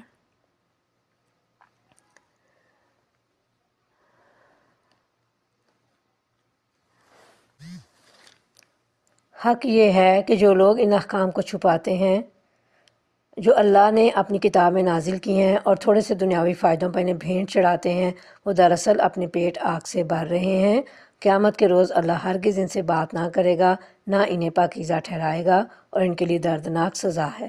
یہ وہ لوگ ہیں جنہوں نے ہدایت کے بدلے ضلالت خریدی اور مغفرت کے بدلے عذاب مول لے لیا۔ کیسا عجیب ہے ان کا حوصلہ کہ جہنم کا عذاب برداشت کرنے کے لیے تیار ہیں۔ یہ سب کچھ اس وجہ سے ہوا کہ اللہ نے تو ٹھیک ٹھیک حق کے مطابق کتاب نازل کی تھی، مگر جن لوگوں نے کتاب میں اختلافات نکالے وہ اپنے جھگڑوں میں حق سے بہت دور نکل گئے۔ نیکی یہ نہیں ہے کہ تم نے اپنے چہرے مشرق کی طرف کر لیے یا مغرب کی طرف، بلکہ نیکی یہ ہے کہ آدمی اللہ کو اور یوم آخر اور ملائکہ کو اور اللہ کی نازل کی ہوئی کتاب اور اس کے پیغمبروں کو دل سے مانے اور اللہ کی محبت میں اپنا دل پسند مال رشتہ داروں، یتیموں پر، مسکینوں اور مسافروں پر، مدد کے لیے ہاتھ پھیلانے والوں پر اور غلاموں کی رہائی پر خرچ کرے، نماز قائم کرے اور زکوٰۃ دے۔ نیک وہ لوگ ہیں کہ جب عہد کریں تو اسے وفا کریں اور تنگی و مصیبت کے وقت میں اور حق و باطل کی جنگ میں صبر کریں۔ یہ ہیں راست باز لوگ اور یہی لوگ متقی ہیں۔ اے لوگو جو ایمان لائے ہو، تمہارے لیے قتل کے مقدموں میں قصاص کا حکم لکھ دیا گیا ہے۔ آزاد آدمی نے قتل کیا ہو تو اس آزاد ہی سے بدلہ لیا جائے، غلام قاتل ہو تو غلام ہی قتل کیا جائے، اور عورت اس جرم کی مرتکب ہو تو اس عورت ہی سے قصاص لیا جائے۔ ہاں اگر کسی قاتل کے ساتھ اس کا بھائی کچھ نرمی کرنے کے لیے تیار ہو تو معروف طریقے کے مطابق خون بہا کا تصفیہ ہونا چاہیے، اور قاتل کو لازم ہے کہ راستی کے ساتھ خون بہا ادا کرے۔ زمانہ جاہلیت میں کوئی نظم اور قانون تو تھا نہیں، اس لیے زوراور قبیلے کمزور قبیلوں پر جس طرح چاہتے ظلم و جور کا ارتکاب کر لیتے۔ ایک ظلم کی شکل یہ تھی کہ کسی طاقتور قبیلے کا کوئی مرد قتل ہو جاتا تو وہ صرف قاتل کو قتل کرنے کے بجائے قاتل کے قبیلے کے کئی مردوں کو بلکہ بسا اوقات پورے قبیلے ہی کو تہس نہس کرنے کی کوشش کرتے، اور عورت کے بدلے مرد کو اور غلام کے بدلے آزاد کو قتل کرتے۔ اللہ پاک نے اس فرق و امتیاز کو ختم کرتے ہوئے فرمایا کہ جو قاتل ہوگا قصاص یعنی بدلے میں اسی کو قتل کیا جائے گا۔ قاتل آزاد ہے تو بدلے میں وہی آزاد، غلام ہے تو بدلے میں وہی غلام، اور عورت ہے تو بدلے میں وہی عورت قتل کی جائے گی، نہ کہ غلام کی جگہ آزاد اور عورت کی جگہ مرد یا ایک مرد کے بدلے میں متعدد مرد۔ مرد اگر عورت کو قتل کر دے تو قصاص میں کوئی عورت قتل کی جائے گی، یا مرد عورت کو قتل کر دے تو کسی مرد کو قتل کیا جائے گا۔ یہ جو سارا معاملہ ہے کہ قصاص میں قاتل ہی کو قتل کیا جائے گا، چاہے مرد ہو یا عورت، طاقتور ہو یا کمزور۔ یہ جہاں جو اللہ تعالیٰ نے فرمایا کہ قاتل کا ساتھ اس کا بھائی کچھ نرمی کرنے کے لیے تیار ہو تو معروف طریقے کے مطابق خون بہا کا تصفیہ ہونا چاہیے، اور قاتل کو لازم ہے کہ راستی کے ساتھ خون بہا ادا کرے۔ تو معافی کی دو صورتیں ہیں، ایک بغیر معاوضہ مالی یعنی دیت لیے بغیر ہی محض رضائے الہی کے لیے معاف کر دینا، دوسری صورت قصاص کی بجائے دیت قبول کر لینا۔ اگر یہ دوسری صورت اختیار کی جائے تو کہا جا رہا ہے کہ طالب دیت بھلائی کا اتباع کرے۔ یہ تخفیف اور رحمت یعنی قصاص، معافی یا دیت، تین صورتیں اللہ تعالیٰ کی طرف سے خاص تم پر ہوئی ہیں، ورنہ اس سے قبل اہل تورات کے لیے قصاص یا معافی تھی، دیت نہیں تھی، اور اہل انجیل یعنی عیسائیوں میں صرف معافی ہی تھی، قصاص تھا نہ دیت۔ قبول دیت کے بعد بھی قتل کر دے تو یہ سرکشی اور زیادتی ہے جس کی سزا اسے دنیا اور آخرت میں بھگتنی ہوگی۔ یعنی یہاں پہ جو قرآن پاک میں فرمایا ترجمے میں، اس پر بھی جو زیادتی کرے اس کے لیے دردناک سزا ہے۔ عقل و خرد رکھنے والوں، تمہارے لیے قصاص میں زندگی ہے، امید ہے کہ تم اس قانون کی خلاف ورزی سے پرہیز کرو گے۔ یعنی جب قاتل کو یہ خوف ہوگا کہ میں بھی قصاص میں قتل کر دیا جاؤں گا تو پھر سے کسی کو قتل کرنے کی جرت نہیں ہوگی، اور جس معاشرے میں یہ قانون قصاص نافذ ہو جاتا ہے وہاں یہ خوف معاشرے کو قتل و خون ریزی سے محفوظ رکھتا ہے۔ یہ بہت بڑا اللہ کا قانون، اگر اس کی پیروی کی جائے تو ہمارے لیے واقعتاً رحمت اور اللہ کی طرف سے خاص فضل و کرم ہوگا۔ تم پر فرض کیا گیا ہے کہ جب تم میں سے کسی کی موت کا وقت قریب آئے اور وہ اپنے پیچھے مال چھوڑ رہا ہو تو والدین اور رشتہ داروں کے لیے معروف طریقے سے وصیت کرے۔ یہ حکم اس زمانے میں دیا گیا تھا جب وراثت کی تقسیم کے لیے ابھی کوئی قانون مقرر نہیں ہوا تھا۔ اس وقت ہر شخص پر لازم کیا گیا کہ وہ اپنے وارثوں کے حصے بذریعہ وصیت مقرر کر جائے تاکہ اس کے مرنے کے بعد نہ تو خاندان میں جھگڑے ہوں اور نہ کسی حقدار کی حق تلفی ہونے پائے۔ بعد میں جب تقسیم وراثت کے لیے اللہ تعالیٰ نے خود ضابطہ بنا دیا جو آگے سورہ نساء میں انشاءاللہ آنے والا ہے، تو نبی صلی اللہ علیہ وسلم نے یہ قاعدہ مقرر فرما دیا کہ وارثوں کے جو حصے اللہ تعالیٰ نے مقرر کر دیے ہیں ان میں وصیت سے کمی بیشی نہیں کی جا سکتی، اور غیر وارث کے حق میں کل جائیداد کے 1/3 سے زیادہ کی وصیت نہ کرنی چاہیے۔ مسلم و کافر ایک دوسرے کے وارث نہیں ہو سکتے۔ یہ حق ہے متقی لوگوں پر۔ پھر جنہوں نے وصیت سنی اور بعد میں اسے بدل ڈالا تو اس کا گناہ ان بدلنے والوں پر ہوگا۔ اللہ سب کچھ سنتا اور جانتا ہے۔ البتہ جس کو یہ اندیشہ ہو کہ وصیت کرنے والے نے نادانستہ یا قصداً حق تلفی کی ہے اور پھر معاملے سے تعلق رکھنے والوں کے درمیان وہ اصلاح کرے تو اس پر کچھ گناہ نہیں ہے، اللہ بخشنے والا اور رحم فرمانے والا ہے۔ اے لوگو جو ایمان لائے ہو، تم پر روزے فرض کر دیے گئے جس طرح تم سے پہلے انبیاء کے پیروکاروں پر فرض کیے گئے تھے۔ اس سے توقع ہے کہ تم میں تقویٰ کی صفت پیدا ہوگی۔ چند مقرر دنوں کے روزے ہیں۔ اگر تم میں سے کوئی بیمار ہو یا سفر پر ہو تو دوسرے دنوں میں اتنی ہی تعداد پوری کر لے، اور جو لوگ روزہ رکھنے کی قدرت رکھتے ہوں پھر نہ رکھیں تو وہ فدیہ دیں۔ ایک روزے کا فدیہ ایک مسکین کو کھانا کھلانا ہے، اور جو اپنی خوشی سے کوئی زیادہ بھلائی کرے تو یہ اسی کے لیے بہتر ہے، لیکن اگر تم سمجھو تو تمہارے حق میں اچھا یہی ہے کہ روزہ رکھو۔ یہاں پہ سیام یعنی صوم کی جمع جس کے شرعی معنی ہے صبح صادق سے لے کر غروب آفتاب تک کھانے پینے اور بیوی سے ہم بستری کرنے سے اللہ کی رضا کے لیے رکے رہنا۔ یہ عبادت چونکہ نفس کی طہارت اور تزکیہ کے لیے بہت اہم ہے، اس لیے اسے تم سے پہلی امتوں پر بھی فرض کیا گیا تھا۔ اس کا سب سے بڑا مقصد تقویٰ کا حصول ہے، اور تقویٰ انسان کے اخلاق و کردار کے سنوارنے میں بنیادی کردار ادا کرتا ہے۔ یہ جو اجازت دی گئی ہے یہ بیمار و مسافر کو رخصت دے دی گئی ہے کہ وہ بیماری یا سفر کی وجہ سے رمضان المبارک میں جتنے روزے نہ رکھ سکے وہ بعد میں رکھ کر روزوں کی تعداد پوری کر لے۔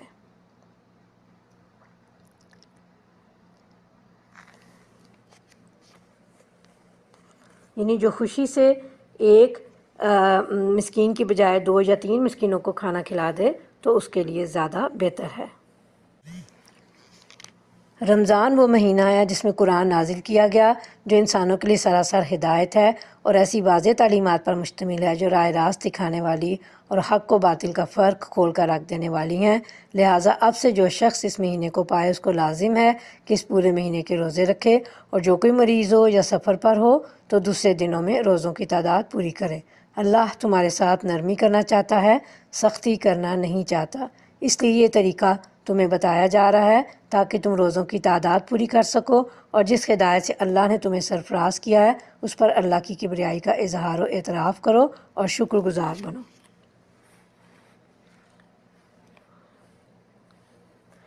رمضان میں نزول قرآن کا یہ مطلب نہیں کہ مکمل قرآن کسی ایک رمضان میں نازل ہو گیا، بلکہ یہ ہے کہ رمضان کی شب قدر میں لوح محفوظ سے آسمان دنیا پر اتار دیا گیا اور وہاں بیت العزا میں رکھ دیا گیا، وہاں سے حسب حالات 23 سالوں تک اترتا رہا۔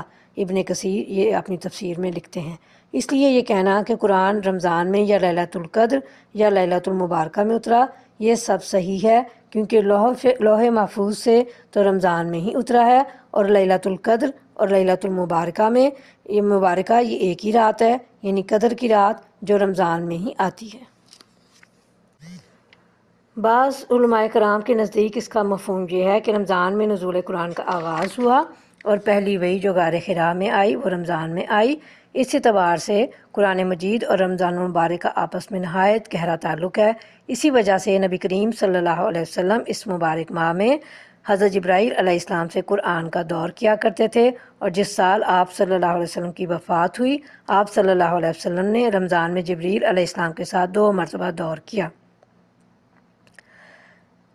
اب اس پہ تھوڑا سا ہم دیکھیں کہ اسی سنت کی پیروی میں، یعنی نبی کریم صلی اللہ علیہ وسلم کے اسی طریقہ مبارک کی پیروی میں میں اور آپ ہم سب مل کر یہ دورہ قرآن کر رہے ہیں، یعنی قرآن پاک کی پوری دہرائی، تاکہ اس کے احکامات کو ایک نظر دوبارہ سے پورے مہینے میں دیکھ لیں اور پھر انشاءاللہ تعالی اللہ رب العالمین کا حکم ماننے کے لیے پوری طرح سے تیار ہو جائیں۔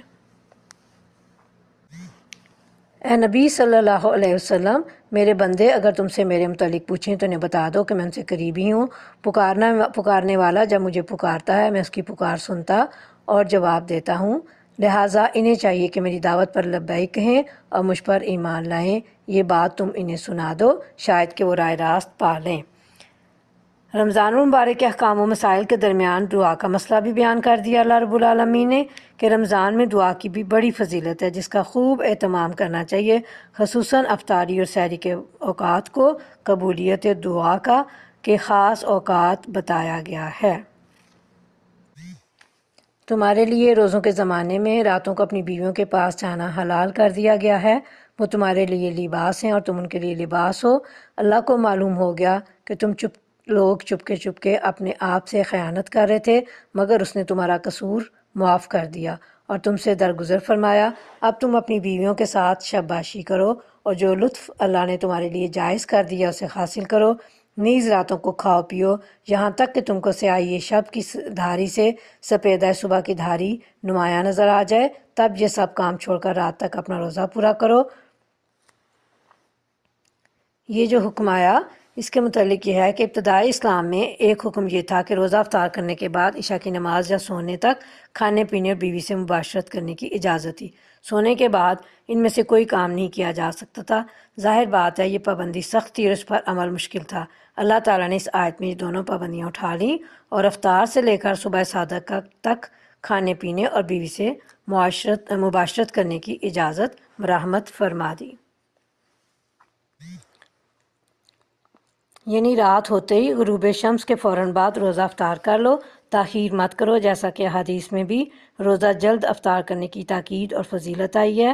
دوسرا یہ کہ وصال مت کرو۔ وصال کا مطلب ہے ایک روزہ افطار کیے بغیر دوسرا روزہ رکھ لینا۔ نبی کریم صلی اللہ علیہ وسلم نے نہایت سختی سے منع فرمایا ہے۔ جب تم مساجد میں معتکف ہو تو بیویوں سے مباشرت نہ کرو، یہ اللہ کی باندھی ہوئی حدیں ہیں، ان کے قریب نہ پھٹکنا۔ اس طرح اللہ اپنے احکام لوگوں کے لیے بصراحت بیان کرتا ہے، توقع ہے کہ وہ غلط رویے سے بچیں گے۔ اعتکاف کی حالت میں بیوی سے مباشرت اور بوس و کنار کی اجازت نہیں ہے، البتہ ملاقات اور بات چیت جائز ہے۔ اور تم لوگ نہ تو آپس میں ایک دوسرے کے مال ناروا طریقے سے کھاؤ اور نہ حاکموں کے آگے ان کو اس غرض کے لیے پیش کرو کہ تمہیں دوسروں کے مال کا کوئی حصہ قصداً ظالمانہ طریقے سے کھانے کا موقع مل جائے۔ اس سے مراد یہ ہے کہ کوئی ایسا شخص جس کے پاس کسی کا حق ہو لیکن حق والے کے پاس ثبوت نہ ہو، اس کمزوری سے فائدہ اٹھا کر وہ عدالت یا حاکم مجاز سے اپنے حق میں فیصلہ کروا لے اور اس طرح دوسرے کا حق غصب کر لے۔ یہ ظلم ہے اور حرام ہے۔ عدالت کا فیصلہ ظلم اور حرام کو جائز اور حلال نہیں کر سکتا، یہ ظالم عند اللہ مجرم ہوگا۔ اے نبی صلی اللہ علیہ وسلم، لوگ آپ سے چاند کی گھٹتی بڑھتی صورتوں کے متعلق پوچھتے ہیں، کہو کہ یہ لوگوں کے لیے تاریخوں کی تعین کی اور حج کی علامتیں ہیں، نیز ان سے کہو یہ کوئی نیکی کا کام نہیں ہے کہ تم اپنے گھروں میں پیچھے کی طرف سے داخل ہوتے ہو۔ نیکی تو اصل میں یہ ہے کہ آدمی اللہ کی ناراضگی سے بچے، لہٰذا تم اپنے گھروں میں دروازے ہی سے آیا کرو، البتہ اللہ سے ڈرتے رہو، شاید کہ تمہیں فلاح نصیب ہو جائے۔ بہت ساری توہم پرستیوں کی رسمیں جو تھیں وہ عرب میں رائج تھیں۔ ان میں سے ایک یہ بھی تھی کہ جب حج کے لیے احرام باندھ لیتے اور پھر ان کو واپس گھر کے اندر کسی کام کے لیے جانا پڑتا تو اپنے گھر میں دروازے سے داخل نہ ہوتے، بلکہ پیچھے سے دیوار کود کر یا دیوار میں کھڑکی سی بنا کر داخل ہوا کرتے تھے، اور سفر سے واپس آ کر بھی گھروں میں پیچھے سے داخل ہوا کرتے تھے۔ اللہ رب العالمین نے نہ صرف ان کی اس رسم کی تردید کی بلکہ ان تمام توہمات پر یہ کہہ کر ضرب لگائی ہے کہ نیکی ان رسموں میں نہیں ہے، بلکہ اصل نیکی اللہ سے ڈرنا اور اس کے احکام کی خلاف ورزی سے بچنا ہے۔ اور تم اللہ کی راہ میں ان لوگوں سے لڑو جو تم سے لڑتے ہیں، مگر زیادتی نہ کرو، اللہ زیادتی کرنے والوں کو پسند نہیں کرتا۔ ان سے لڑو جہاں بھی تمہارا ان سے مقابلہ پیش آئے، اور انہیں نکالو جہاں سے انہوں نے تم کو نکالا ہے، اس لیے کہ قتل اگرچہ برا ہے مگر فتنہ اس سے بھی زیادہ برا ہے۔ یہاں فتنے سے مراد ہے کسی گروہ یا شخص کو محض اس بنا پر ظلم و ستم کا نشانہ بنانا کہ اس نے باطل کو چھوڑ کر حق کو قبول کر لیا ہے۔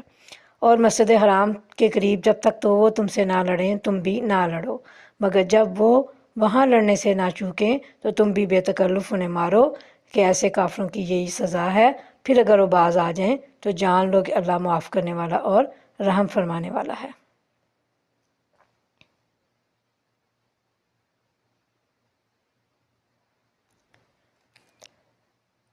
تم ان سے لڑتے رہو یہاں تک کہ فتنہ باقی نہ رہے اور دین اللہ کے لیے ہو جائے۔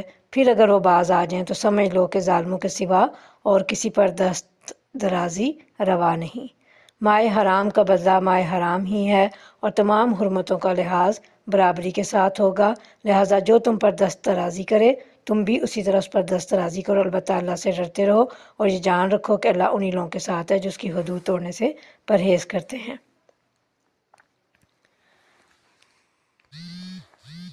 حدود حرم میں قتال منع ہے، لیکن اگر کفار اس کی حرمت کو ملحوظ نہ رکھیں اور تم سے لڑیں تو تمہیں بھی ان سے لڑنے کی اجازت ہے۔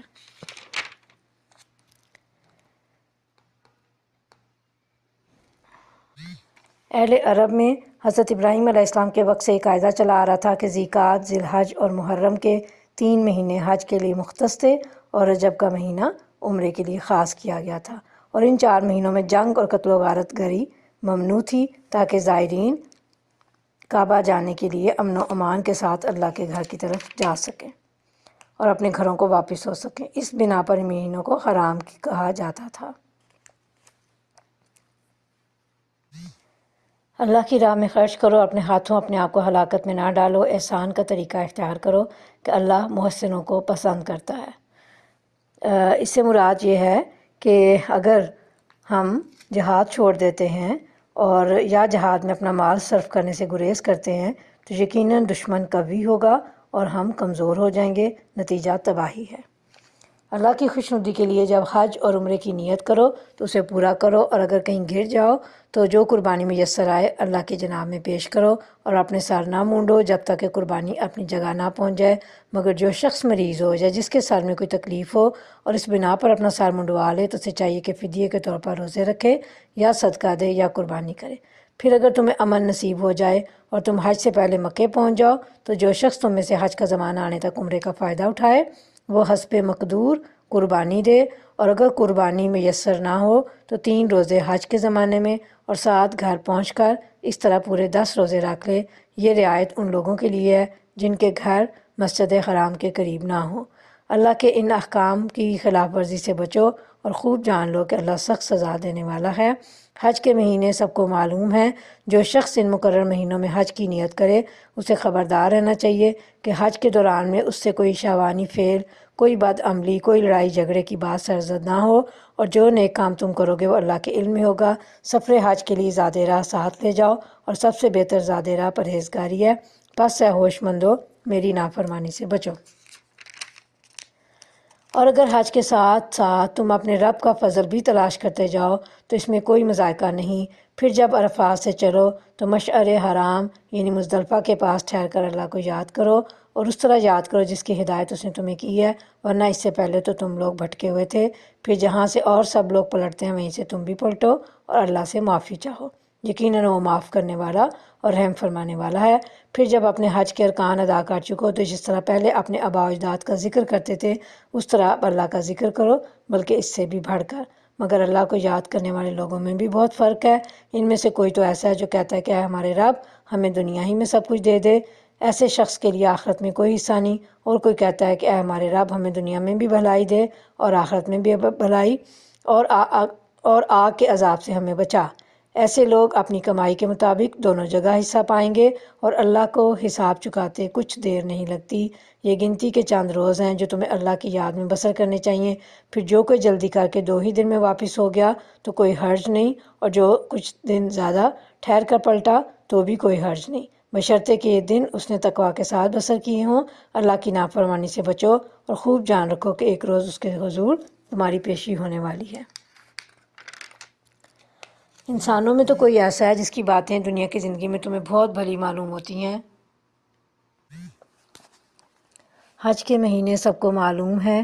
جو شخص ان مقررہ مہینوں میں حج کی نیت کرے اسے خبردار رہنا چاہیے کہ حج کے دوران میں اسے کوئی شہوانی فعل، کوئی بد عملی، کوئی لڑائی جھگڑے کی بات سرزد نہ ہو، اور جو نیک کام تم کرو گے وہ اللہ کے علم میں ہوگا۔ سفر حج کے لیے زاد راہ ساتھ لے جاؤ اور سب سے بہتر زاد راہ پرہیزگاری ہے، پس اے خوش مندو میری نافرمانی سے پرہیز کرو۔ اور اگر حج کے ساتھ ساتھ وہ اپنے رب کا فضل بھی تلاش کرتے جاؤ تو اس میں کوئی مذائقہ نہیں۔ رب کے فضل کی تلاش سے مراد ہے سفر حج کے دوران میں اپنی کسب معاش کے لیے کوئی کام کرنا۔ پھر جب عرفات سے چلو تو مشعر حرام یعنی مزدلفہ کے پاس ٹھہر کر اللہ کو یاد کرو، اور اس طرح یاد کرو جس کی ہدایت اس نے تمہیں کی ہے، ورنہ اس سے پہلے تو تم لوگ بھٹکے ہوئے تھے۔ پھر جہاں سے اور سب لوگ پلٹتے ہیں وہیں سے تم بھی پلٹو اور اللہ سے معافی چاہو، یقیناً وہ معاف کرنے والا اور رحم فرمانے والا ہے۔ پھر جب اپنے حج کے ارکان ادا کر چکو تو جس طرح پہلے اپنے آباء و اجداد کا ذکر کرتے تھے اس طرح اب اللہ کا ذکر کرو، بلکہ اس سے بھی بڑھ کر۔ مگر اللہ کو یاد کرنے والے لوگوں میں بھی بہت فرق ہے۔ ان میں سے کوئی تو ایسا ہے جو کہتا ہے کہ اے ہمارے رب ہمیں دنیا ہی میں سب کچھ دے دے، ایسے شخص کے لیے آخرت میں کوئی حصہ نہیں، اور کوئی کہتا ہے کہ اے ہمارے رب ہمیں دنیا میں بھی بھلائی دے اور آخرت میں بھی بھلائی، اور آگ کے عذاب سے ہمیں بچا۔ ایسے لوگ اپنی کمائی کے مطابق دونوں جگہ حصہ پائیں گے، اور اللہ کو حساب چکاتے کچھ دیر نہیں لگتی۔ یہ گنتی کے چند روز ہیں جو تمہیں اللہ کی یاد میں بسر کرنے چاہیے۔ پھر جو کوئی جلدی کر کے 2 ہی دن میں واپس ہو گیا تو اس کے لیے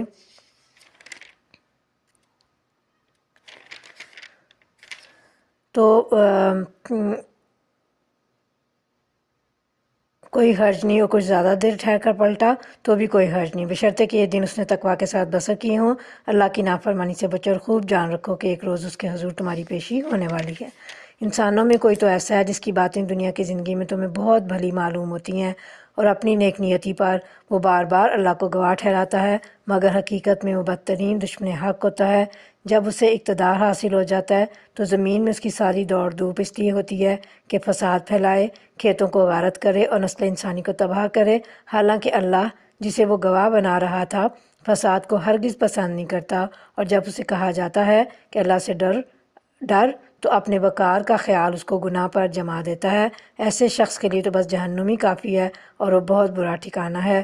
دوسری طرف انسانوں ہی میں کوئی ایسا بھی ہے جو رضائے الہی کی طلب میں اپنی جان کھپا دیتا ہے، اور ایسے بندوں پر اللہ بہت مہربان ہے۔ وقار سے مراد یہاں تکبر اور غرور ہے، یعنی تکبر اور غروری انسان کو گناہ پر آمادہ کرتا ہے یا ابھارتا ہے۔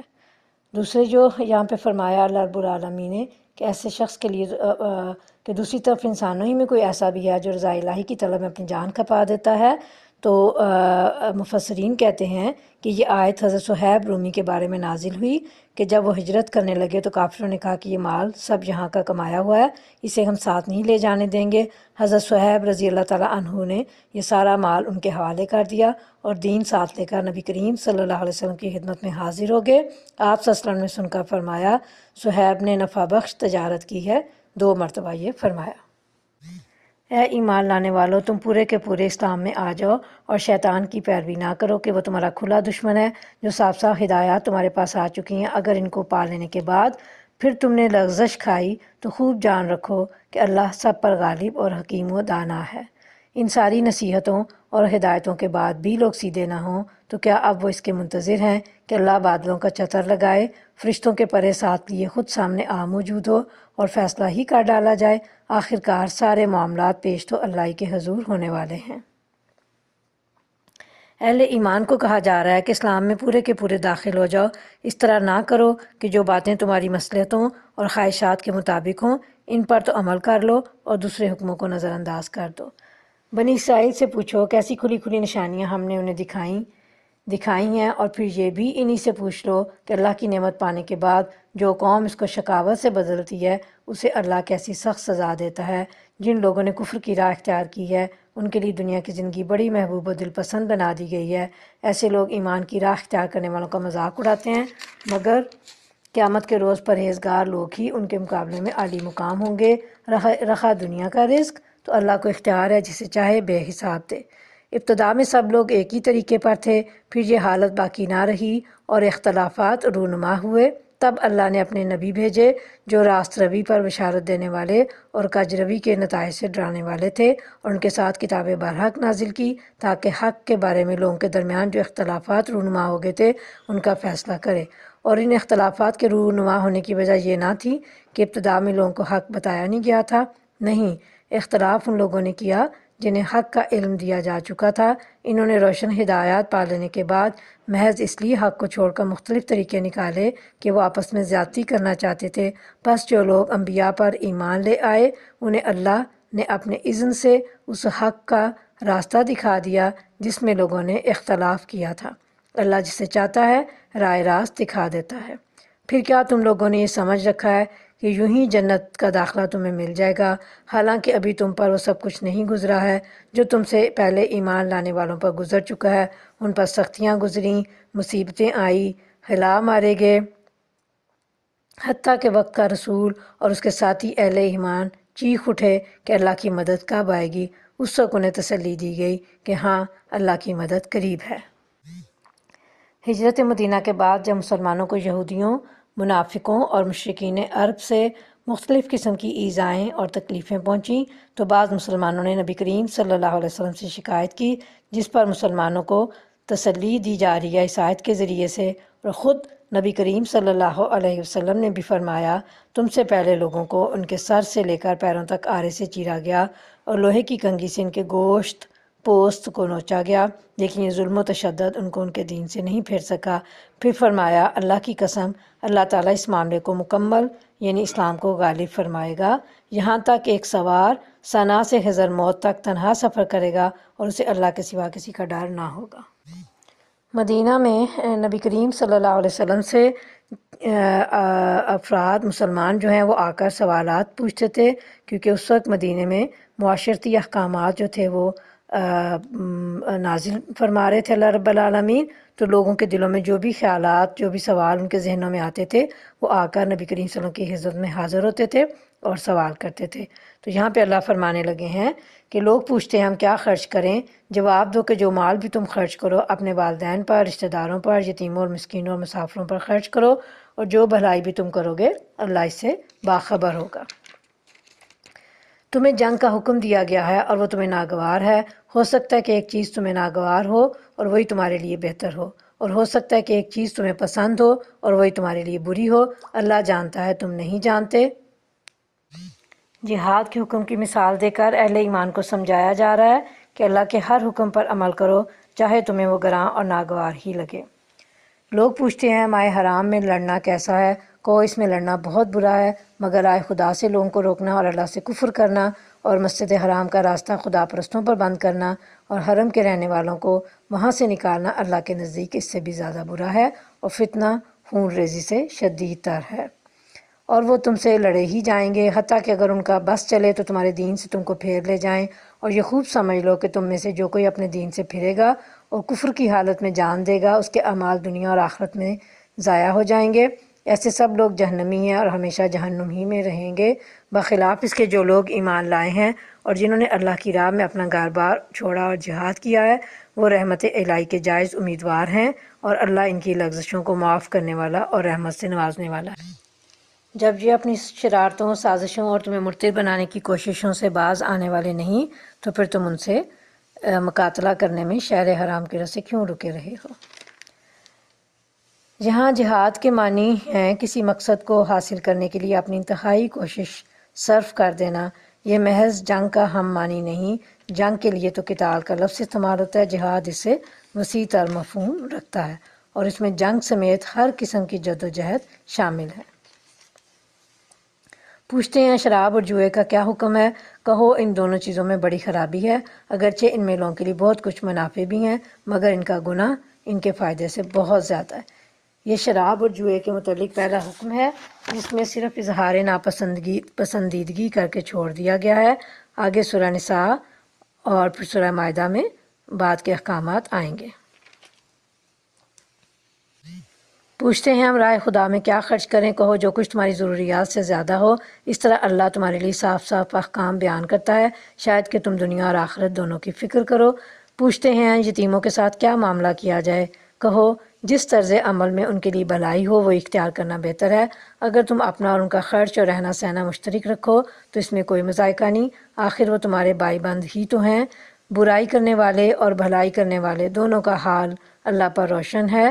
اللہ چاہتا تو اس معاملے میں تم پر سختی کرتا، مگر وہ صاحب اختیار ہونے کے ساتھ صاحب حکمت بھی ہے۔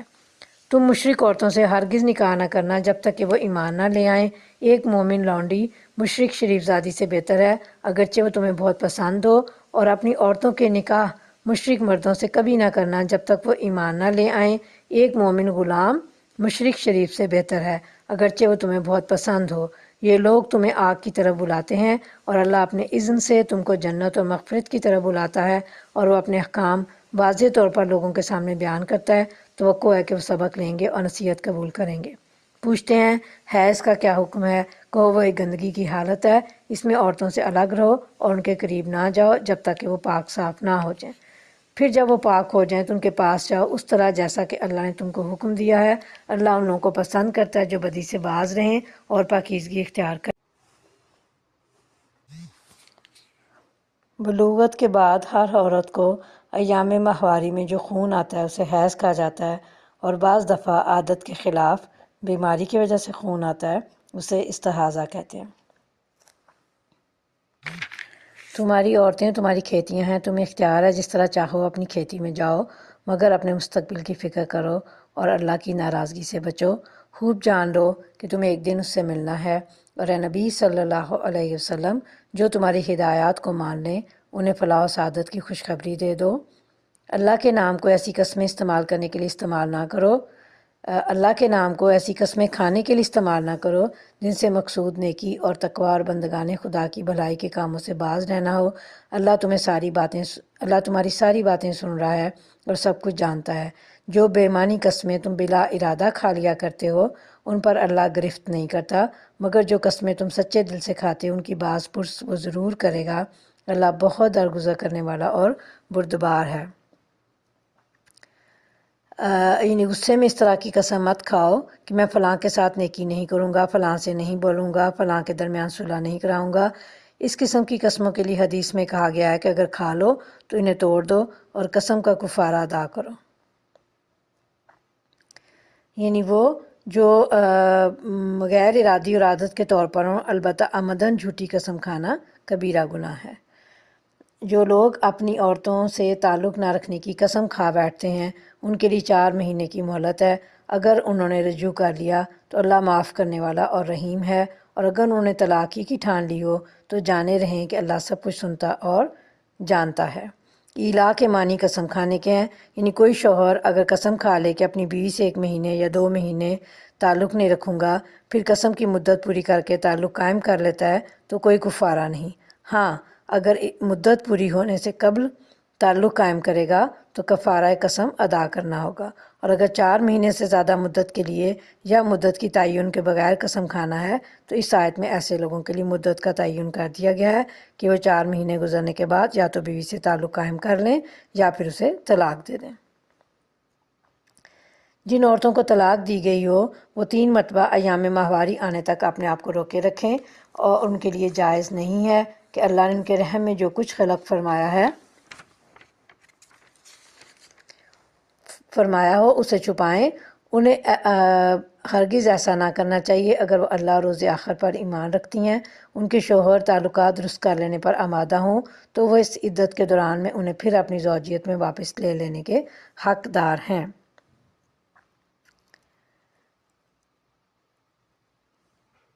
اس سے وہ متعلقہ عورت مراد ہے جو حاملہ بھی نہ ہو، کیونکہ حمل والی عورت کی مدت وضع حمل ہے۔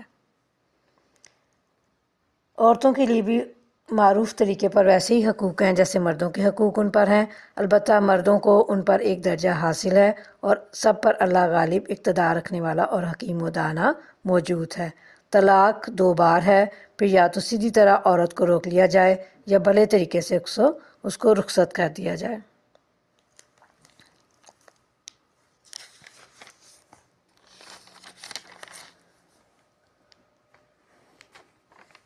یعنی وہ طلاق جس میں خامند کو عدت کے اندر رجوع کرنے کا حق حاصل ہے وہ 2 مرتبہ ہے۔ پہلی مرتبہ طلاق کے بعد بھی، اور دوسری مرتبہ طلاق کے بعد رجوع ہو سکتا ہے۔ تیسری مرتبہ طلاق دینے کے بعد رجوع کی اجازت نہیں ہے۔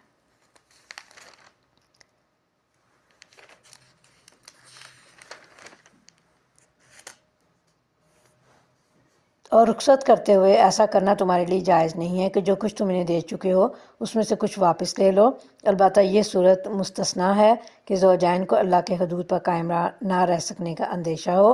ایسی صورت میں اگر تمہیں یہ خوف ہو کہ وہ دونوں حدود الہی پر قائم نہ رہیں گے تو ان دونوں کے درمیان یہ معاملہ ہو جانے میں مذائقہ نہیں کہ عورت اپنے شوہر کو کچھ معاوضہ دے کر علیحدگی حاصل کر لے۔ یہ اللہ کی مقرر کردہ حدود ہیں، ان سے تجاوز نہ کرو، اور جو لوگ حدود الہی سے تجاوز کریں وہی ظالم ہیں۔ یعنی رجوع کر کے اسے اچھے طریقے سے بسانا چاہیے۔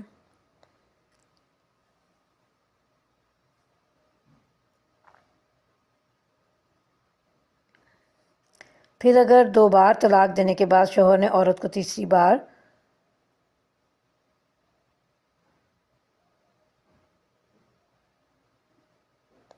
یہ جو عورت کے متعلق آیا کہ اپنے شوہر کو کچھ معاوضہ دے کر علیحدگی حاصل کر لے، تو یہ دراصل اس میں خلا کا بیان ہے، یعنی عورت خامند سے علیحدگی حاصل کرنا چاہے تو اس صورت میں خامند عورت سے اپنا دیا ہوا مہر واپس لے سکتا ہے۔ خامند اگر علیحدگی قبول کرنے پر آمادہ نہ ہو تو عدالت خامند کو طلاق دینے کا حکم دے گی، اور اگر وہ اسے نہ مانے تو عدالت نکاح فسخ کر دے گی۔ گویا خلا بذریعہ طلاق بھی ہو سکتا ہے اور بذریعہ فسخ بھی، دونوں صورتوں میں عدت ایک حیض ہے۔ پھر اگر 2 بار طلاق دینے کے بعد شوہر نے عورت کو تیسری بار طلاق دے دی تو وہ عورت پھر اس کے لیے حلال نہ ہوگی، الا یہ کہ اس کا نکاح کسی دوسرے شخص سے ہو اور وہ اسے طلاق دے دے۔ تب اگر پہلا شوہر اور یہ عورت دونوں یہ خیال کریں کہ حدود الہی پر قائم رہیں گے تو ان کے لیے ایک دوسرے کی طرف رجوع کر لینے میں کوئی مذائقہ نہیں۔ یہ اللہ کی مقرر کردہ حدیں ہیں جنہیں وہ ان لوگوں کو ہدایت کے لیے واضح کر رہا ہے جو اس کی حدوں کو توڑنے کا انجام جانتے ہیں۔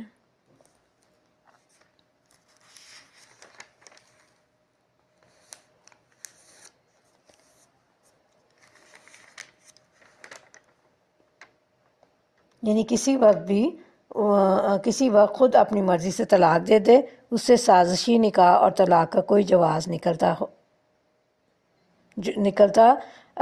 اس سے سازشی نکاح اور طلاق کا کوئی جواز نہیں نکلتا جو محض پہلے شوہر کے لیے عورت کو حلال کرنے کی خاطر کیا گیا ہو۔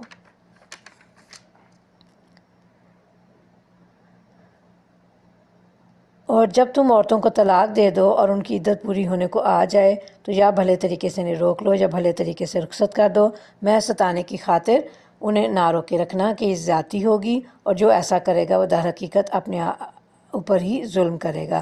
اللہ کی آیات کا کھیل نہ بناؤ، بھول نہ جاؤ کہ اللہ نے کس نعمت عظمیٰ سے تمہیں سرفراز کیا ہے۔ وہ تمہیں نصیحت کرتا ہے کہ جو کتاب اور حکمت اس نے تم پر نازل کیا ہے اس کا احترام ملحوظ رکھو، اللہ سے ڈرو اور خوب جان لو کہ اللہ کو ہر بات کی خبر ہے۔ جب تم اپنی عورتوں کو طلاق دے چکو اور وہ اپنی عدت پوری کر لیں تو پھر اس میں معنی نہ ہو کہ وہ اپنے زیر تجویز شوہروں سے نکاح کر لیں جبکہ وہ معروف طریقے سے باہم مناکحت پر راضی ہوں۔ تمہیں نصیحت کی جاتی ہے کہ ایسی حرکت ہرگز نہ کرنا۔ اگر تم اللہ اور روز آخر پر ایمان لانے والے ہو، تمہارے لیے شائستہ اور پاکیزہ طریقہ یہی ہے کہ اس سے باز رہو، اللہ جانتا ہے تم نہیں جانتے۔ جو باپ چاہتے ہوں کہ ان کی اولاد پوری مدت رضاع تک دودھ پیے تو مائیں اپنے بچوں کو کامل 2 سال دودھ پلائیں۔ اس صورت میں بچے کے باپ کو معروف طریقے سے انہیں کپڑا کھانا دینا ہوگا، مگر کسی پر اس کی وسعت سے بڑھ کر بار نہ ڈالنا چاہیے۔ نہ تو ماں کو اس وجہ سے تکلیف میں ڈالا جائے کہ بچہ اس کا ہے، اور نہ باپ ہی کو اس وجہ سے تنگ کیا جائے کہ بچہ اس کا ہے۔ دودھ پلانے والی کا یہ حق جیسا بچے کے باپ پر ہے ویسا اس کے وارث پر بھی ہے، لیکن اگر فریقین باہمی رضامندی اور مشورے سے دودھ چھڑانا چاہیں تو ایسا کرنے میں کوئی مذائقہ نہیں، اور اگر تمہارا خیال اپنی اولاد کو کسی غیر عورت سے دودھ پلوانے کا ہو تو اس میں بھی کوئی خرچ نہیں، بشرطے کہ اس کا جو کچھ معاوضہ طے کرو وہ معروف طریقے پر ادا کرو۔ اللہ سے ڈرو اور جان رکھو کہ جو کچھ تم کرتے ہو سب اللہ کی نظر میں ہے۔ تم میں سے جو لوگ مر جائیں ان کے پیچھے اگر ان کی بیویاں زندہ ہوں تو وہ اپنے آپ کو 4 مہینے 10 دن روکے رکھیں، پھر جب ان کی عدت پوری ہو جائے تو انہیں اختیار ہے اپنی ذات کے معاملے میں معروف طریقے سے جو چاہیں کریں، تم پر اس کی کوئی ذمہ داری نہیں۔ اللہ تم سب کے اعمال سے باخبر ہے۔ زمانہ عدت میں خواہ تم ان بیوہ عورتوں کے ساتھ منگنی کا ارادہ اشارے کنائے میں ظاہر کرو، خواہ دل میں چھپائے رکھو، دونوں صورتوں میں کوئی مذائقہ نہیں۔ اللہ جانتا ہے کہ ان کا خیال تو تمہارے دل میں آئے گا ہی، مگر دیکھو خفیہ عہد و پیمان نہ کرنا۔ اگر کوئی بات کرنی ہے تو معروف طریقے سے کرو، اور عقد نکاح باندھنے کا فیصلہ اس وقت تک نہ کرو جب تک کہ عدت پوری نہ ہو جائے۔ خوب سمجھ لو کہ اللہ تمہارے دلوں کا حال تک جانتا ہے، لہٰذا اس سے ڈرو۔ یہ بھی جان لو کہ اللہ بردبار ہے، چھوٹی چھوٹی باتوں سے درگزر فرماتا ہے۔ تم پر کچھ گناہ نہیں اگر اپنی عورتوں کو طلاق دے دو قبل اس کے کہ ہاتھ لگانے کی نوبت آئے یا مہر مقرر ہو۔ اس صورت میں انہیں کچھ نہ کچھ دے دینا چاہیے۔ خوشحال آدمی اپنی مقدرت کے مطابق اور غریب آدمی اپنی مقدرت کے مطابق معروف طریقے سے دے، یہ حق ہے نیک آدمیوں پر۔ اور اگر تم نے ہاتھ لگانے سے پہلے طلاق دے دی ہو لیکن مہر مقرر کیا جا چکا ہو تو اس صورت میں نصف مہر دینا ہوگا۔ یہ اور بات ہے کہ عورت نرمی برتے اور مہر نہ لے، یا وہ مرد جس کے اختیار میں عقد نکاح ہے نرمی سے کام لے اور پورا مہر دے دے، یعنی تم یعنی مرد نرمی سے کام لو تو یہ تقویٰ سے زیادہ مناسبت رکھتا ہے۔ آپس کے معاملات میں فیاضی کو نہ بھولو، تمہارے اعمال کو اللہ دیکھ رہا ہے۔ اپنی نمازوں کی نگہداشت رکھو، خصوصاً ایسی نماز کی جو محاسن صلاۃ کی جامع ہو۔ اللہ کے آگے اس طرح کھڑے ہو جیسے فرما بردار غلام کھڑے ہوتے ہیں۔ بد امنی کی حالت میں ہو تو خواہ پیدل ہو خواہ سوار، جس طرح ممکن ہو نماز پڑھو، اور جب امن میسر آ جائے تو اللہ کو اس طریقے سے یاد کرو جو اس نے تمہیں سکھایا ہے جس سے تم پہلے ناواقف تھے۔ درمیان والی نماز سے مراد عصر کی نماز ہے جس کو حدیث رسول صلی اللہ علیہ وسلم نے متعین کر دیا ہے، جس میں آپ صلی اللہ علیہ وسلم نے خندق والے دن عصر کی نماز کو صلاۃ وسطیٰ قرار دیا۔ صحیح بخاری کی یہ حدیث ہے کتاب الجہاد میں۔ یعنی دشمن سے خوف کے وقت جس طرح بھی ممکن ہے پیادہ چلتے ہوئے سواری پر بیٹھے ہوئے نماز پڑھ لیا کرو، تاہم جب خوف کی حالت ختم ہو جائے تو پھر اسی طرح نماز پڑھو جس طرح سکھلایا گیا ہے۔ تم میں سے جو لوگ وفات پا جائیں اور پیچھے بیویاں چھوڑے ہوں ان کو چاہیے کہ اپنی بیویوں کے حق میں یہ وصیت کر جائیں کہ 1 سال تک ان کو نان و نفقہ دیا جائے اور وہ گھر سے نہ نکالی جائیں۔ پھر اگر وہ خود نکل جائیں تو اپنی ذات کے معاملے میں معروف طریقے سے وہ جو کچھ بھی کریں اس کی کوئی ذمہ داری تم پر نہیں ہے۔ اللہ سب پر غالب اقتدار رکھنے والا اور حکیم و دانا ہے۔ اسی طرح جن عورتوں کو طلاق دی گئی ہو انہیں بھی مناسب طور پر کچھ نہ کچھ دے کر رخصت کیا جائے، یہ حق ہے متقی لوگوں پر۔ اس طرح اللہ اپنے احکام تمہیں صاف صاف بتاتا ہے، امید ہے کہ تم سمجھ بوجھ سے کام لوگے۔ تم نے ان لوگوں کے حال پر بھی کچھ غور کیا جو موت کے ڈر سے اپنے گھر بار چھوڑ کر نکلے تھے اور ہزاروں کی تعداد میں تھے۔ اللہ نے ان سے فرمایا مر جاؤ، پھر اس نے ان کو دوبارہ زندگی بخشی۔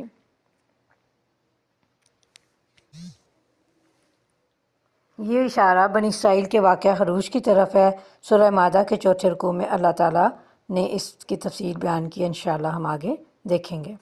حقیقت یہ ہے کہ اللہ انسان پر بڑا فضل فرمانے والا ہے، مگر اکثر لوگ شکر ادا نہیں کرتے۔ مسلمانوں، اللہ کی راہ میں جنگ کرو اور خوب جان رکھو کہ اللہ سننے والا اور جاننے والا ہے۔ تم میں کون ہے جو اللہ کو قرض حسن دے تاکہ اللہ اسے کئی گنا بڑھا چڑھا کر واپس کرے؟ گھٹانا بھی اللہ کے اختیار میں ہے اور بڑھانا بھی، اور اسی کی طرف تمہیں پلٹ کر جانا ہے۔ قرض حسن سے مراد اللہ کی راہ میں اور جہاد میں مال خرچ کرنا ہے، یعنی جان کی طرح مالی قربانی میں بھی تعامل مت کرو۔ رزق کی کشادگی اور کمی بھی اللہ کے اختیار میں ہے، اور وہ دونوں طریقوں سے تمہاری آزمائش کرتا ہے، کبھی رزق میں کمی کر کے اور کبھی اس میں فراوانی دے کر۔ پھر تم نے اس معاملے پر بھی غور کیا جو موسیٰ علیہ السلام کے بعد سرداران بنی اسرائیل کو پیش آیا تھا۔ انہوں نے اپنے نبی سے کہا ہمارے لیے ایک بادشاہ مقرر کر دو تاکہ ہم اللہ کی راہ میں جنگ کریں۔ نبی نے پوچھا کہیں ایسا تو نہ ہوگا کہ تم کو لڑائی کا حکم دیا جائے اور پھر تم نہ لڑو؟ وہ کہنے لگے بھلا یہ کیسے ہو سکتا ہے کہ ہم راہ خدا میں نہ لڑیں جبکہ ہمیں اپنے گھروں سے نکال دیا گیا ہے اور ہمارے بال بچے ہم سے جدا کر دیے گئے ہیں؟ مگر جب ان کو جنگ کا حکم دیا گیا تو ایک قلیل تعداد کے سوا وہ سب پیچھ موڑ گئے، اور اللہ ان میں سے ایک ایک ظالم کو جانتا ہے۔ ان کے نبی نے ان سے کہا کہ اللہ نے طالوت کو تمہارے لیے بادشاہ مقرر کیا ہے۔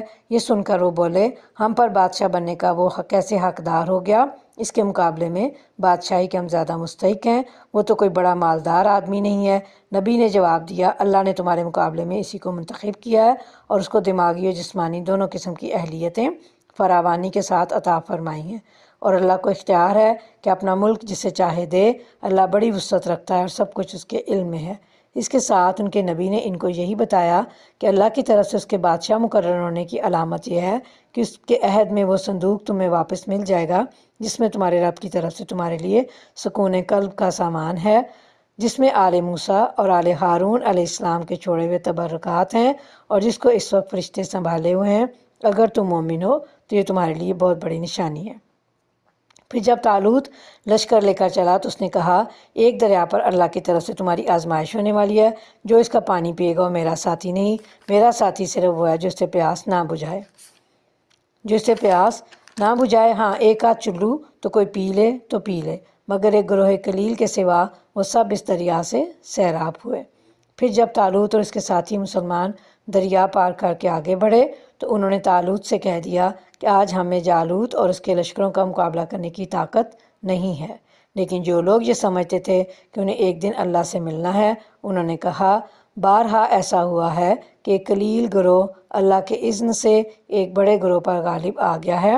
اللہ صبر کرنے والوں کا ساتھی ہے۔ اور جب وہ طالوت اور اس کے لشکروں کے مقابلہ پر نکلے تو انہوں نے دعا کی اے ہمارے رب، ہم پر صبر کا فیضان کر، ہمارے قدم جما دے اور اس کافر گروہ پر ہمیں فتح نصیب کر۔ آخر کار اللہ کے اذن سے انہوں نے کافروں کو مار بھگا دیا، اور داؤد نے جالوت کو قتل کر دیا، اور اللہ نے اسے سلطنت اور حکمت سے نوازا اور جن جن چیزوں کا چاہا اس کو علم دیا۔ اگر اس طرح اللہ انسانوں کے ایک گروہ کو دوسرے گروہ کے ذریعے سے ہٹاتا نہ رہتا تو زمین کا نظام بگڑ جاتا، لیکن دنیا کے لوگوں پر اللہ کا بڑا فضل ہے کہ وہ اس طرح دفع فساد کا انتظام کرتا رہتا ہے۔ یہ اللہ کی آیات ہیں جو ہم ٹھیک ٹھیک تم کو سنا رہے ہیں، اور اے محمد صلی اللہ علیہ وسلم تم یقیناً ان لوگوں میں سے ہو جو رسول بنا کر بھیجے گئے ہیں۔ وما علینا الا البلاغ، صدق اللہ العظیم۔ الحمدللہ رب العالمین۔ ہمارا دوسرا پارہ آج مکمل ہو رہا ہے۔ اللہ تعالیٰ اسے قبول فرمائے اور ہمیں عمل کرنے کی بہترین توفیق عطا فرمائے۔ اعوذ باللہ من الشیطان الرجیم، بسم اللہ الرحمن الرحیم۔ دعا کر لیتے ہیں۔ سبحانک اللہم و بحمدک، نشہد ان لا الہ الا انت، نستغفرک و نتوب الیک۔ ربنا افرغ علینا صبرا وثبت اقدامنا وانصرنا علی القوم الکافرین۔ اے ہمارے رب، ہم پر صبر کا فیضان کر اور ہمارے قدم جما دے اور اس کافر گروہ پر ہمیں فتح نصیب کر، آمین ثم آمین۔